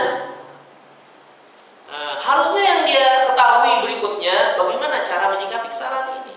Makanya saya bilang tadi, dan ini dikatakan oleh para ulama, ya, ilmu itu di awal perjalanannya terkadang membuat seorang itu jadi sombong, petantang-petenteng, sengak. Tapi kalau dia sudah mendalam dan lama belajar dan benar-benar niat baik dalam menuntut ilmu, bukan untuk ujub dan berbangga-bangga, bermewah-mewah dengan ilmu, semakin merunduk dia, semakin tawadhu dia. Tapi yang awal-awal itu biasanya ya, kita rasakanlah sendiri, ya, iya kan? Nggak usah saya sebutin. Ya, kemudian yang keempat, di antara sebab banyak takfir ini, qillatul ulama al-mu'tabirin bisababi mautihim. Ya, ini sedikitnya para ulama yang mu'tabar. Sedikitnya para ulama yang mu'tabar, ulama yang memang jadi patokan dalam ilmu. Ya, diakui oleh umat, diakui oleh sesama mereka yang petinggi-petinggi ilmunya, bukan oleh orang-orang bodoh. Karena yang dikatakan oleh ulama adalah orang yang diakui keilmuannya, ketinggian ilmunya dengan yang sepantar dengan mereka. Bukan karena dia pakai gamis langsung ulama. Ya mudah-mudahan ulama, ya kan, bisa mimpin zikir ulama, bisa mimpin doa ulama, bukan. Minimal itu secara umum yang harus kita tahu. Belum lagi nanti syarat-syarat ulama yang disebutkan oleh para ulama dalam kitab-kitab usul. Ini orang yang dikatakan ulama yang bisa dipegang fatwanya dan seterusnya. Belum lagi ini secara umum kita sudut pandang awam. Siapa sih ulama itu? Ulama adalah orang yang mendapatkan penilaian keulamaannya oleh orang yang semisal dengan mereka, senilai ilmunya, sepantar dengan mereka. Tentunya kurang, ya. Dan abad ini gak ada para ulama yang dipersaksikan keilmuannya dan dianggap ternilai keilmuannya, ya, melebihi 3 orang ini. Syekh bin Baz, Syekh Albani, Syekh Shalih Al-Utsaimin. Siapa yang gak kenal 3 orang ini? Dan siapa para ulama yang gak memuji orang ini? Kecuali Ahlul Bidah. Kalau Ahlul Bidah iya. Coba lihat bagaimana perjalanan hidup mereka 3 orang ini. Ya. Coba lihat orang-orang yang mengkafirkan kaum muslimin, mengatakan negara ini negara kafir misalnya. Syekh bin Baz bilang enggak? Emang Syekh bin Baz enggak tahu nih Indonesia? Syekh Albani berkata enggak seperti itu? Emang Syekh Albani enggak tahu tentang Indonesia? Atau paling dia enggak tahu tentang Indonesia, tapi ada negara-negara banyak yang semisal dengan Indonesia dari pemerintahannya dan seterusnya. Apakah para ulama itu mengkafirkan atau tidak? Yang di sekitar mereka Timur Tengah itu banyak yang seperti Indonesia. Asas hukumnya, warganya, orang-orangnya. Apakah mereka mengkafirkan atau tidak? 3 orang ini. Kalau enggak, maka siapa yang kalian ikutin? Siapa yang kalian ikutin? Kalau bukan ulama yang dipersaksikan akan keulamaannya, siapa yang kalian ikuti? Orang-orang gak jelas. Seperti Abu Basir.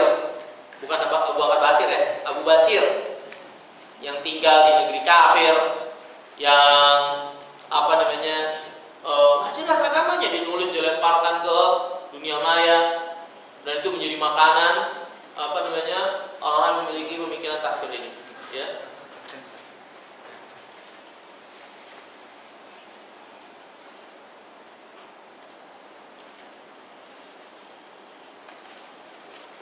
Kemudian di antara sebab takfir ini adalah al-ghulu fid din. Sikap melampaui batas dalam agama. Ghulu fid din.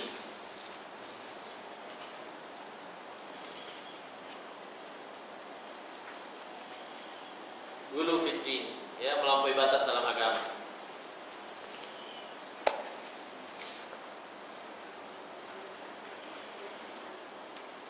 Melampaui batas dalam agama. Ya, ini seperti apa? Ghulu fid din. Ya, yang dimaksud dengan ghulu, melampaui batas dalam agama adalah mengamalkan agama yang bukan bagian dari agama, yang enggak ada keterangan dari agama. Ya. Ini batasannya. Kan batasan agama adalah apa yang ditetapkan oleh syariat. Ditetapkan oleh syariat. Maka orang yang melakukan atau berbuat takfir ini, mengkafirkan kaum muslimin, mereka telah melampaui batas. Mereka siapa? Mereka posisinya di mana? Mereka ada di mana? Sudah mengerti belum masalahnya? Sudah tahu belum tentang rincian-rincian ini semua? Kalau mereka belum tahu dan mereka langsung menghukumi dan menetapkan, mereka ghulu dalam hal ini, melampaui batas dalam hal ini.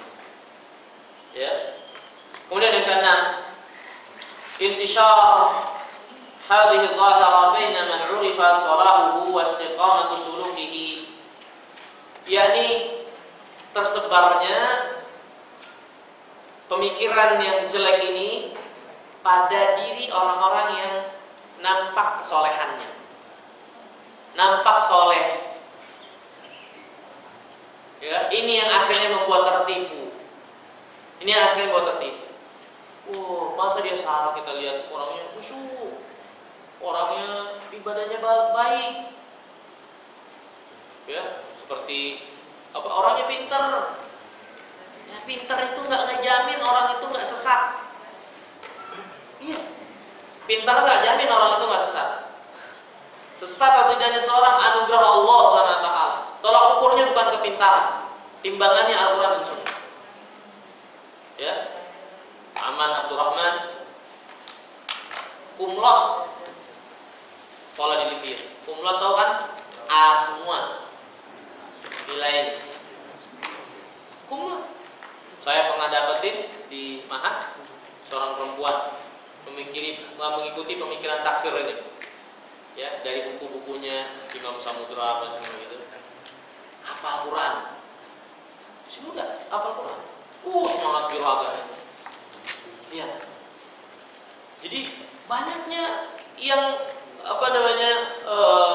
terkena fitnah syubhat takfir ini orang-orang yang tampak lahiriahnya itu baik, saleh, pintar. Ya, maka ini asalnya menipu sebagian kaum muslimin. Maka hadirin Allah Subhanahu wa taala, perlu kita pahami al-haq la yu'raf birrijal. Kebenaran itu tidak dikenal dengan orang per orang. Tapi orang-orang itu dikenal dengan kebenaran yang ada pada dia. Maksudnya, kebenaran itu tolak ukurnya bukan pribadi-pribadi manusia. Justru pribadi-pribadi orang itu yang ditakar dan diukur, ditimbang, dia benar atau enggak. Dia yang diukur dengan kebenaran, bukan kebenaran diukur dengan dia, dengan keberadaannya. Ini harus kita pahami. Paham maksud saya? Ya. Kebenaran itu diukur dengan berdasarkan kebenaran, bukan berdasarkan orang per orang. Bukan manusia yang menjadi timbangan akan kebenaran. Manusia ini pintar, kelihatannya soleh, dia dan seterusnya, sehingga selalu dia benar, enggak. Tapi kita ini yang dihisab, dihitung dan dinilai dengan kebenaran itu. Maka al-haq la yu'raf birrijal. Kebenaran itu tidak dikenal dengan manusia.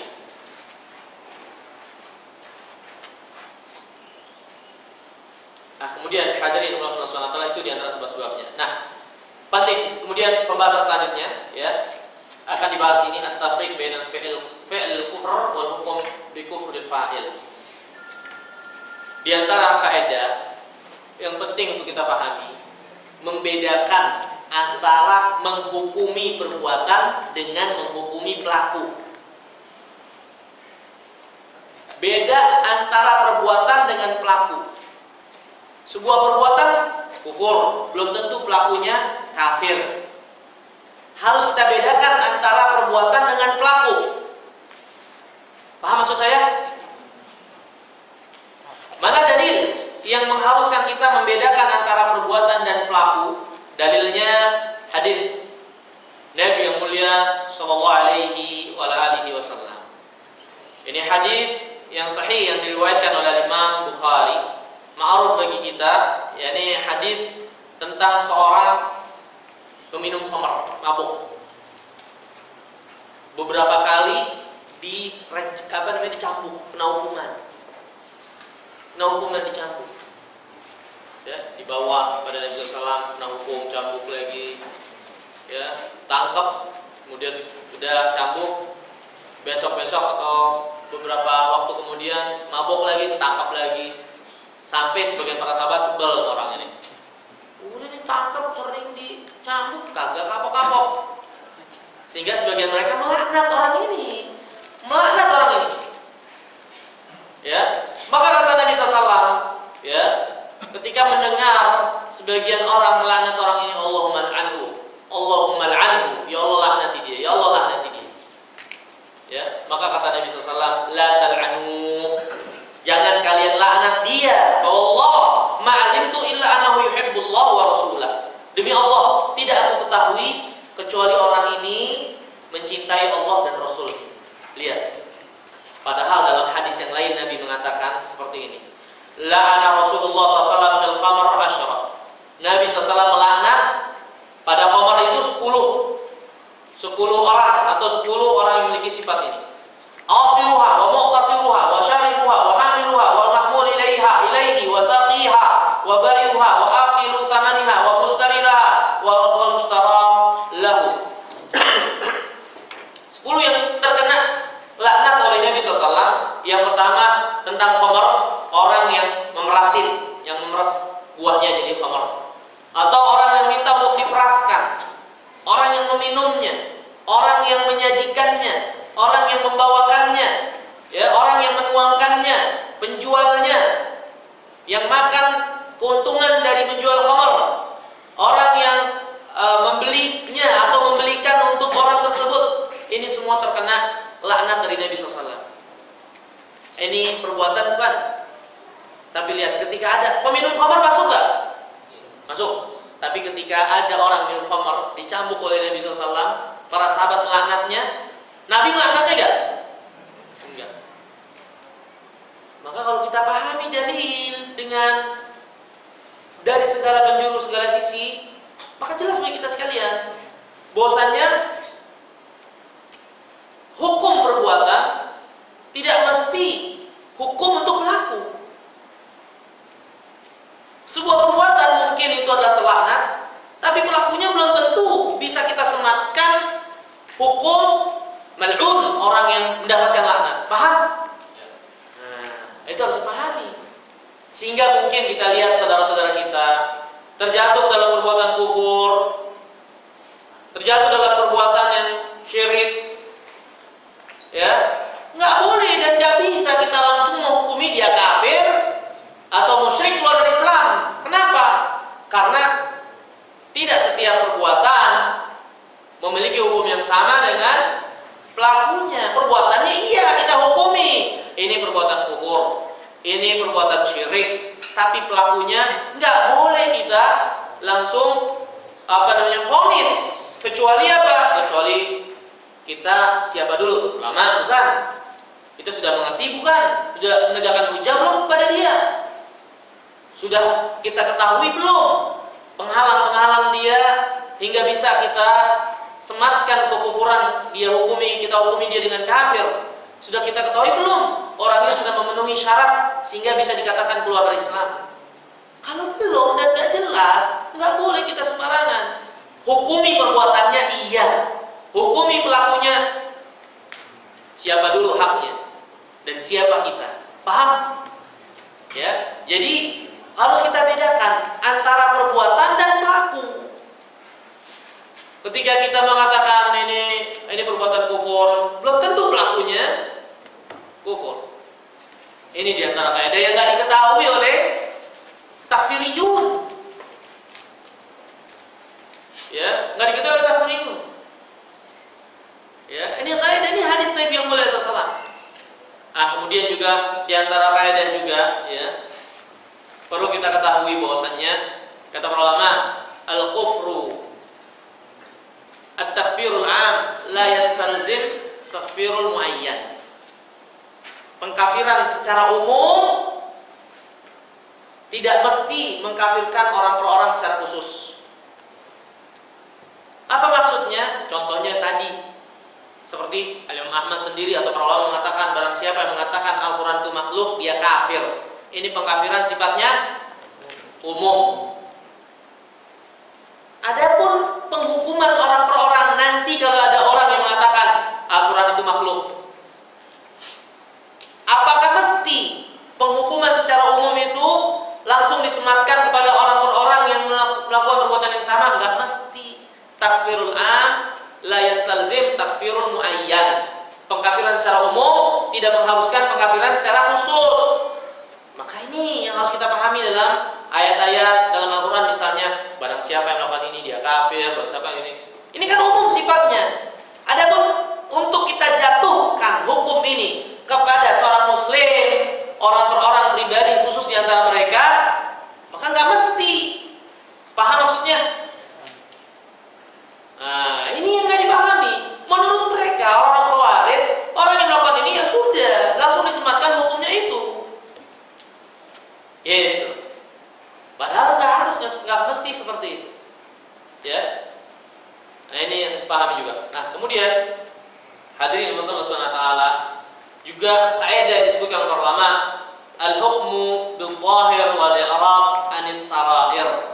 Bahwasanya kita menghukumi manusia adalah sesuai apa yang mereka tampakkan, rahasia-rahasia mereka serahkan kepada Allah Subhanahu wa taala. Ketika mereka mengaku sebagai orang Islam, menampakkan keislaman, apalagi mereka sholat, maka serahkan rahasia-rahasia mereka kepada Allah. Ya, karena kesalahan dan kekeliruan yang dilakukan oleh mereka, yang itu bagian dari kekufuran, belum tentu bisa mengeluarkan mereka dari Islam dan hukumi manusia sesuai dengan apa yang mereka tampakkan. Ketika mereka mengaku dan mendakwakan diri sebagai kaum muslimin, ya sudah, kita katakan mereka Islam. Adapun masalah hati mereka ya serahkan kepada Allah SWT. Dan ini diperintahkan oleh agama kita yang mulia. Hingga dari sini membuat kita tidak boleh sembarangan menghukumi kafir seseorang. Kenapa nggak boleh? Karena apa yang nampak jelas yang diperintahkan oleh syariat, hukum zahir, mereka ngaku Islam, ya kan? Maka kita hukumi mereka sesuai dengan tampak yang mereka nampakkan. Masalah penghukuman hati mereka ini kan rahasia. Kalau kita menetapkan sifatnya nebak-nebak, maka sesuatu yang nampak jelas dilandasi yakin berdasarkan keterangan syariat nggak bisa hilang dengan sebab apa yang kita sangka dan duga-duga. Paham maksud saya? Paham nggak maksudnya? Seperti itu yang dijelaskan para ulama. Ya, jadi saya sebutkan ini untuk mendekatkan makna. Ya, saya tidak sebutkan perkataan-perkataan para ulama yang banyak ini, ya, tapi saya sebutkan secara makna agar kita paham. Ya, bahwasanya menghukum manusia adalah sesuai dengan zahir mereka. Maksudnya apa? Kalau mereka mengatakan keislaman mereka atau mereka sholat seperti Nabi SAW sabda seperti ini. Man shalla sholatana wastaqbala qiblatana wa akala nabihatana fadzalika muslim. Barang siapa yang sholat seperti sholat kita, menghadap kiblat kita dan makan sembelihan kita, itulah orang muslim. Alladzi lahu dhimmatullah wa dhimmatu rasulih fala takhfaru fi wa la tughfirullah fi dhimmatihi. Itu adalah seorang muslim yang memiliki jaminan dari Allah dan Rasulnya, maka jangan kalian robek, jangan kalian hianati jaminan Allah Subhanahu wa taala, ya. Kata Imam Tahawi, wa nusammi ahla qiblatina muslimin mu'minin. Kita menamakan orang yang menghadap kiblat kita muslim dan mukmin. Madamu bima jaa bihin Nabi sallallahu alaihi wasallam mu'tarifin. Selama mereka mengakui apa yang datang dari Nabi yang mulia alaihi wasallam. Ya, serahkan urusan rahasia mereka kepada Allah Subhanahu wa taala. Ini di antara yang harus kita pahami, ya. Kemudian hadirin yang dimuliakan Allah Subhanahu wa taala, yang terakhir, ya, yang terakhir sebelum kita tanya jawab, para ulama mengatakan ini kaidah juga, lazimul qauli laisa biqaulin. Kelaziman perkataan tidak menjadi perkataan orang tersebut. Kelaziman perkataan tidak menjadi perkataan orang tersebut atau keyakinan atau apa yang sesungguhnya ada pada orang tersebut. Contoh misalnya, seperti para ulama kan mengatakan, ya, apa namanya? Kata Imam Malik, manibtada fil Islam bid'atan yaraha hasanatan, ya, yaraha hasanatan, ya, laqad za'ama anna Rasulullah SAW khana risalah. Maknanya seperti ini. Barang siapa yang berbuat bid'ah dalam agama dan dia menyangka bid'ah itu baik, maka berarti dia telah menuduh Muhammad itu mengkhianati risalah. Menuduh Rasulullah mengkhianati risalah, kufur bukan? Kufur, keluar dari Islam. Kufur, keluar dari Islam. Tapi apakah bisa kita katakan dengan perkataan Imam Malik, kalau ada orang berbuat bid'ah, berarti ente menuduh Nabi Muhammad mengkhianati risalah. Kalau ente menuduh Muhammad mengkhianati risalah, ente keluar dari Islam. Apa bisa? Enggak. Perkataan Imam Malik itu adalah sebagai peringatan yang keras dari berbuat bid'ah. Adapun penghukuman manusia, lazimul qaul laisa bilazimin. Kalau ada orang yang berbuat sesuatu, bukan berarti itu yang dia maksudkan. Ya, bisa jadi ada sebab-sebab yang lain. Misalnya ahlul bidah berbuat bid'ah. Kan ini kan termasuk bagian dari kekufuran. Bisa termasuk menuduh Rasulullah mengkhianati risalah. Dia menganggap baik apalagi perbuatan bid'ahnya tersebut. Tapi apakah langsung bisa kita katakan orang yang berbuat bid'ah berarti menuduh Rasulullah mengkhianati risalah? Belum juga. Belum tentu. Karena bisa jadi maksud dia ingin ibadah, dia nggak tahu, dia jahil dan seterusnya. Maka kelaziman seperti ini adalah kelaziman yang batil, persangkaan dan penetapan yang dangkal. Karena bisa jadi orang tersebut nggak paham, nggak tahu, masih ada syubhat. Dan kalau kita tanyakan sama dia, kenapa kamu berbuat seperti ini? Oh, alasannya karena ini. ternyata jauh dari kekufuran. Ternyata jauh dari kekufuran. Seperti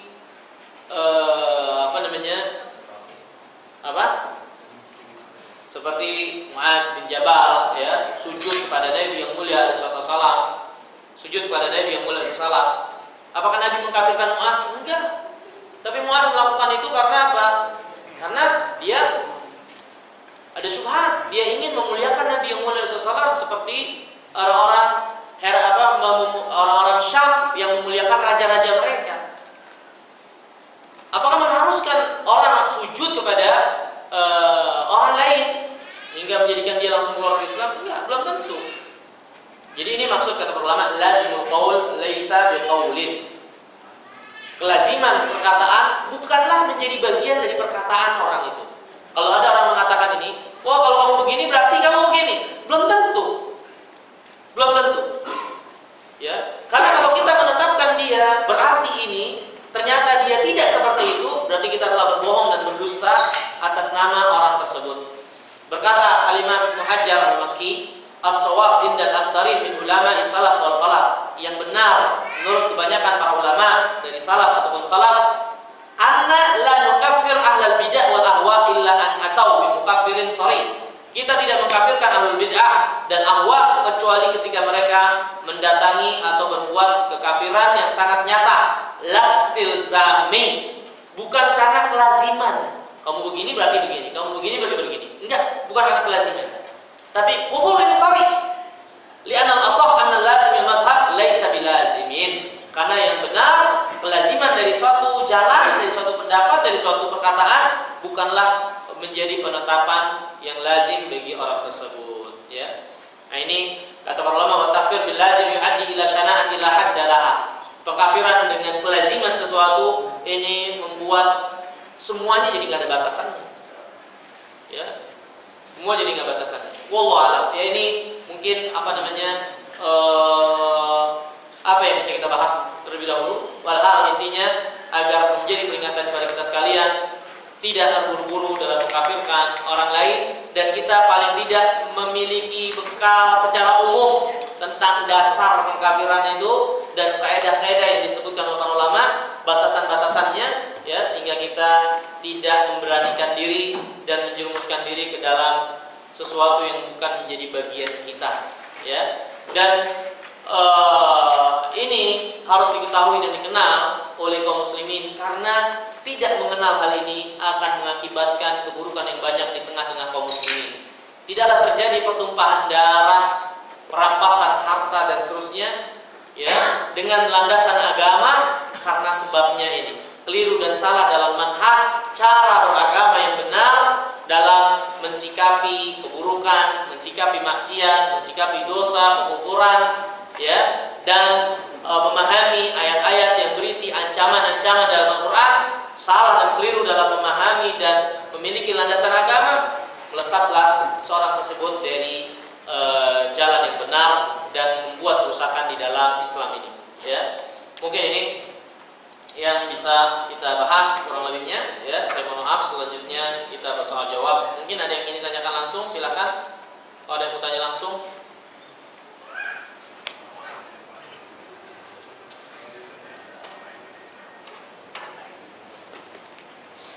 Gini, assalamualaikum, waalaikumsalam. Bagaimana dengan para penganut Syiah dan ISIS? Apa mereka telah kafir atau belum? Bagaimana sikap kita mengingat tidak bolehnya tergesa-gesa dalam menghukumi kafir, bahkan bisa berbalik kepada kita? Mohon penjelasannya. Pertama, mengenai ISIS yang berdarah Khawarij, para ulama nggak ada yang mengkafirkan orang-orang Khawarij, nggak ada. Kata Ali radhiyallahu taala anhu dan para sahabat yang memerangi Khawarij pada zamannya tidak memerangi mereka karena kekufuran mereka, tapi memerangi mereka karena sikap bughat mereka, pemberontakan mereka, ya, bukan karena kekafiran mereka, ya. Jadi nggak ada di antara ulama yang mengkafirkan mereka. Kemudian dengan Syiah, maka Syiah para ulama mengatakan kafir keluar dari Islam. Syiah yang kafir keluar dari Islam adalah Rafidhah. Dan ini sifatnya umum, Adapun orang per orang dari para simpatisan yang mengikuti Syiah, nggak bisa langsung kita katakan kafir keluar dari Islam, paham? Karena pengkafiran secara umum nggak harus pengkafiran secara orang pendukung dan pengikut Syiah misalnya. Nggak bisa kita langsung hukumi dia dengan kafir karena dia masih menyandarkan diri mereka ke dalam Islam. Menurut mereka inilah Islam. Islam yang seperti inilah yang benar menurut mereka. Ya, adapun perkataan para ulama yang menjelaskan tentang Syiah, Rafidhah terutama, Rafidhah yang keluar dari Islam, maka ini sifatnya umum. Adapun menjatuhkannya kepada orang per orang, maka tidak. Kalau ada misalnya orang yang mengikuti Syiah, Rafidhah, apakah bisa langsung kita hukumi dengan kafir? Enggak bisa. Tapi jelaskan. Yang penting bagi kita untuk kita fokuskan adalah perbuatannya, bukan pelakunya. Ini paling tidak ya yang bermanfaat buat kita. Yang penting adalah kita hukumi perbuatannya, bukan orangnya. Perbuatan kamu ini salah. Mengikuti Syiah ini salah. Syiah itu ini kesesatannya. Perbuatan ini, iya perbuatan. Adapun orangnya enggak. Kan beda antara menghukumi perbuatan dengan pelaku. Kalau pelaku yang kita hukumi, kamu kafir, kamu sesat, kamu, ya kan itu. Harus ya kita bedakan. Dan ketika berhadapan dengan kaum muslimin secara umum, terutama di akhir zaman seperti ini, maka luruskan, perbaiki perbuatan-perbuatan mereka. Adapun tentang penghukuman pelaku, kalau itu bukan hak kita, jangan kita lampaui batasannya. Ya.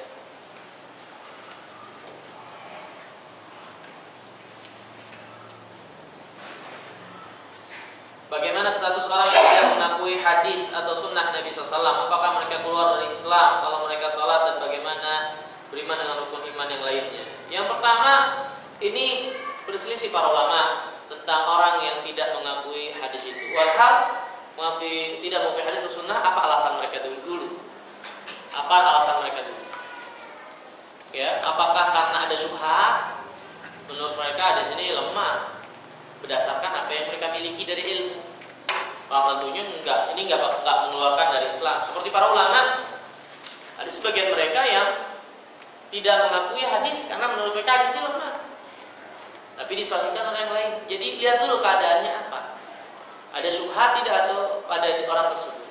Ya, adapun untuk pada zaman kita, maka kebanyakannya itu karena jahil, bodoh. Bukan benar-benar karena penolakan benci kepada sunnah. Kebanyakannya.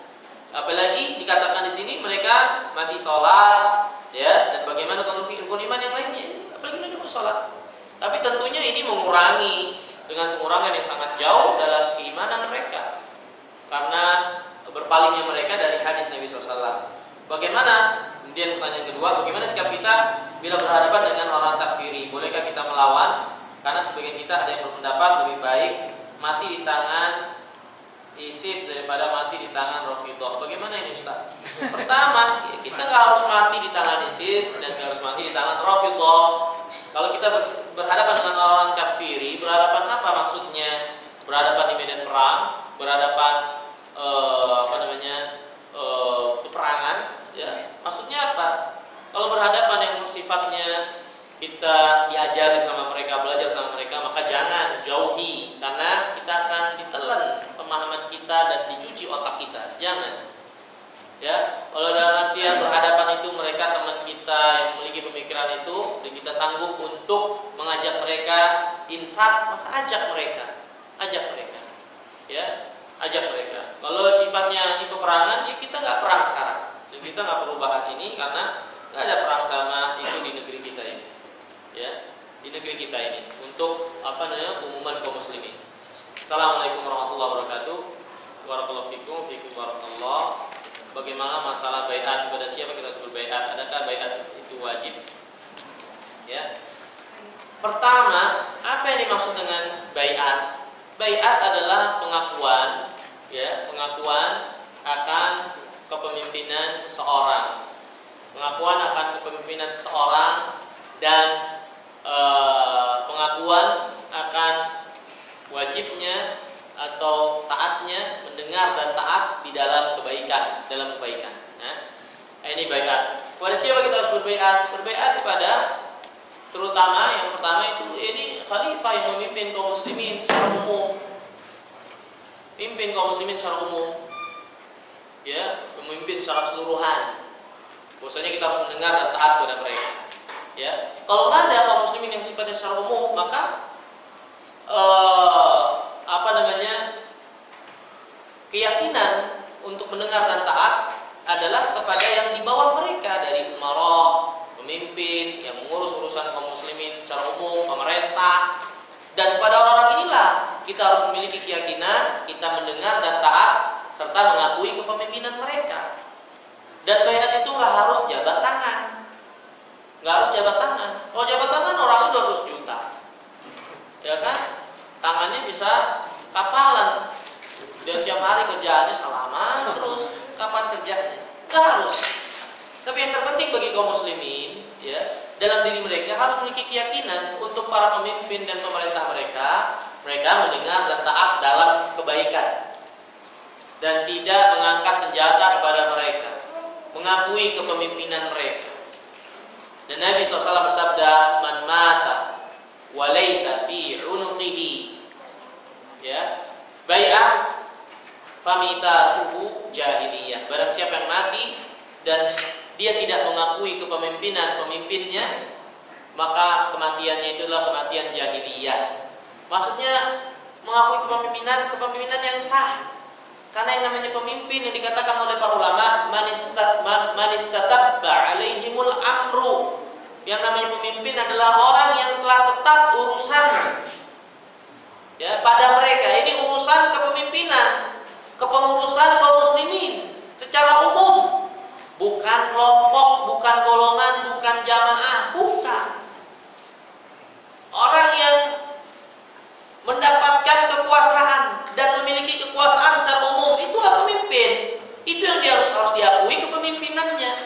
Adapun kelompok, adapun jamaah-jamaah tertentu, hizib, golongan, ini kalau mereka melakukan baiat-baiat seperti itu, maka ini haram. Ini baiat yang bid'ah. Ya, kekuasaan apa yang mereka miliki, kemampuan apa yang mereka miliki, bisa dibaca dalam kitab-kitab para ulama, ya, terutama tentang ahkam pemerintahan, ahkam sultaniyah, ya, siapa yang dikatakan oleh para ulama sebagai amir, sebagai umara, sebagai pemimpin, yang kita ini nggak boleh memiliki keyakinan keluar dari ketaatan dari mereka, tidak mengakui kepemimpinan mereka, ini nggak boleh, ya. Yang seperti itu bisa masuk dalam hadis Nabi SAW, famitatuhu jahiliyah, kematiannya matian jahiliyah.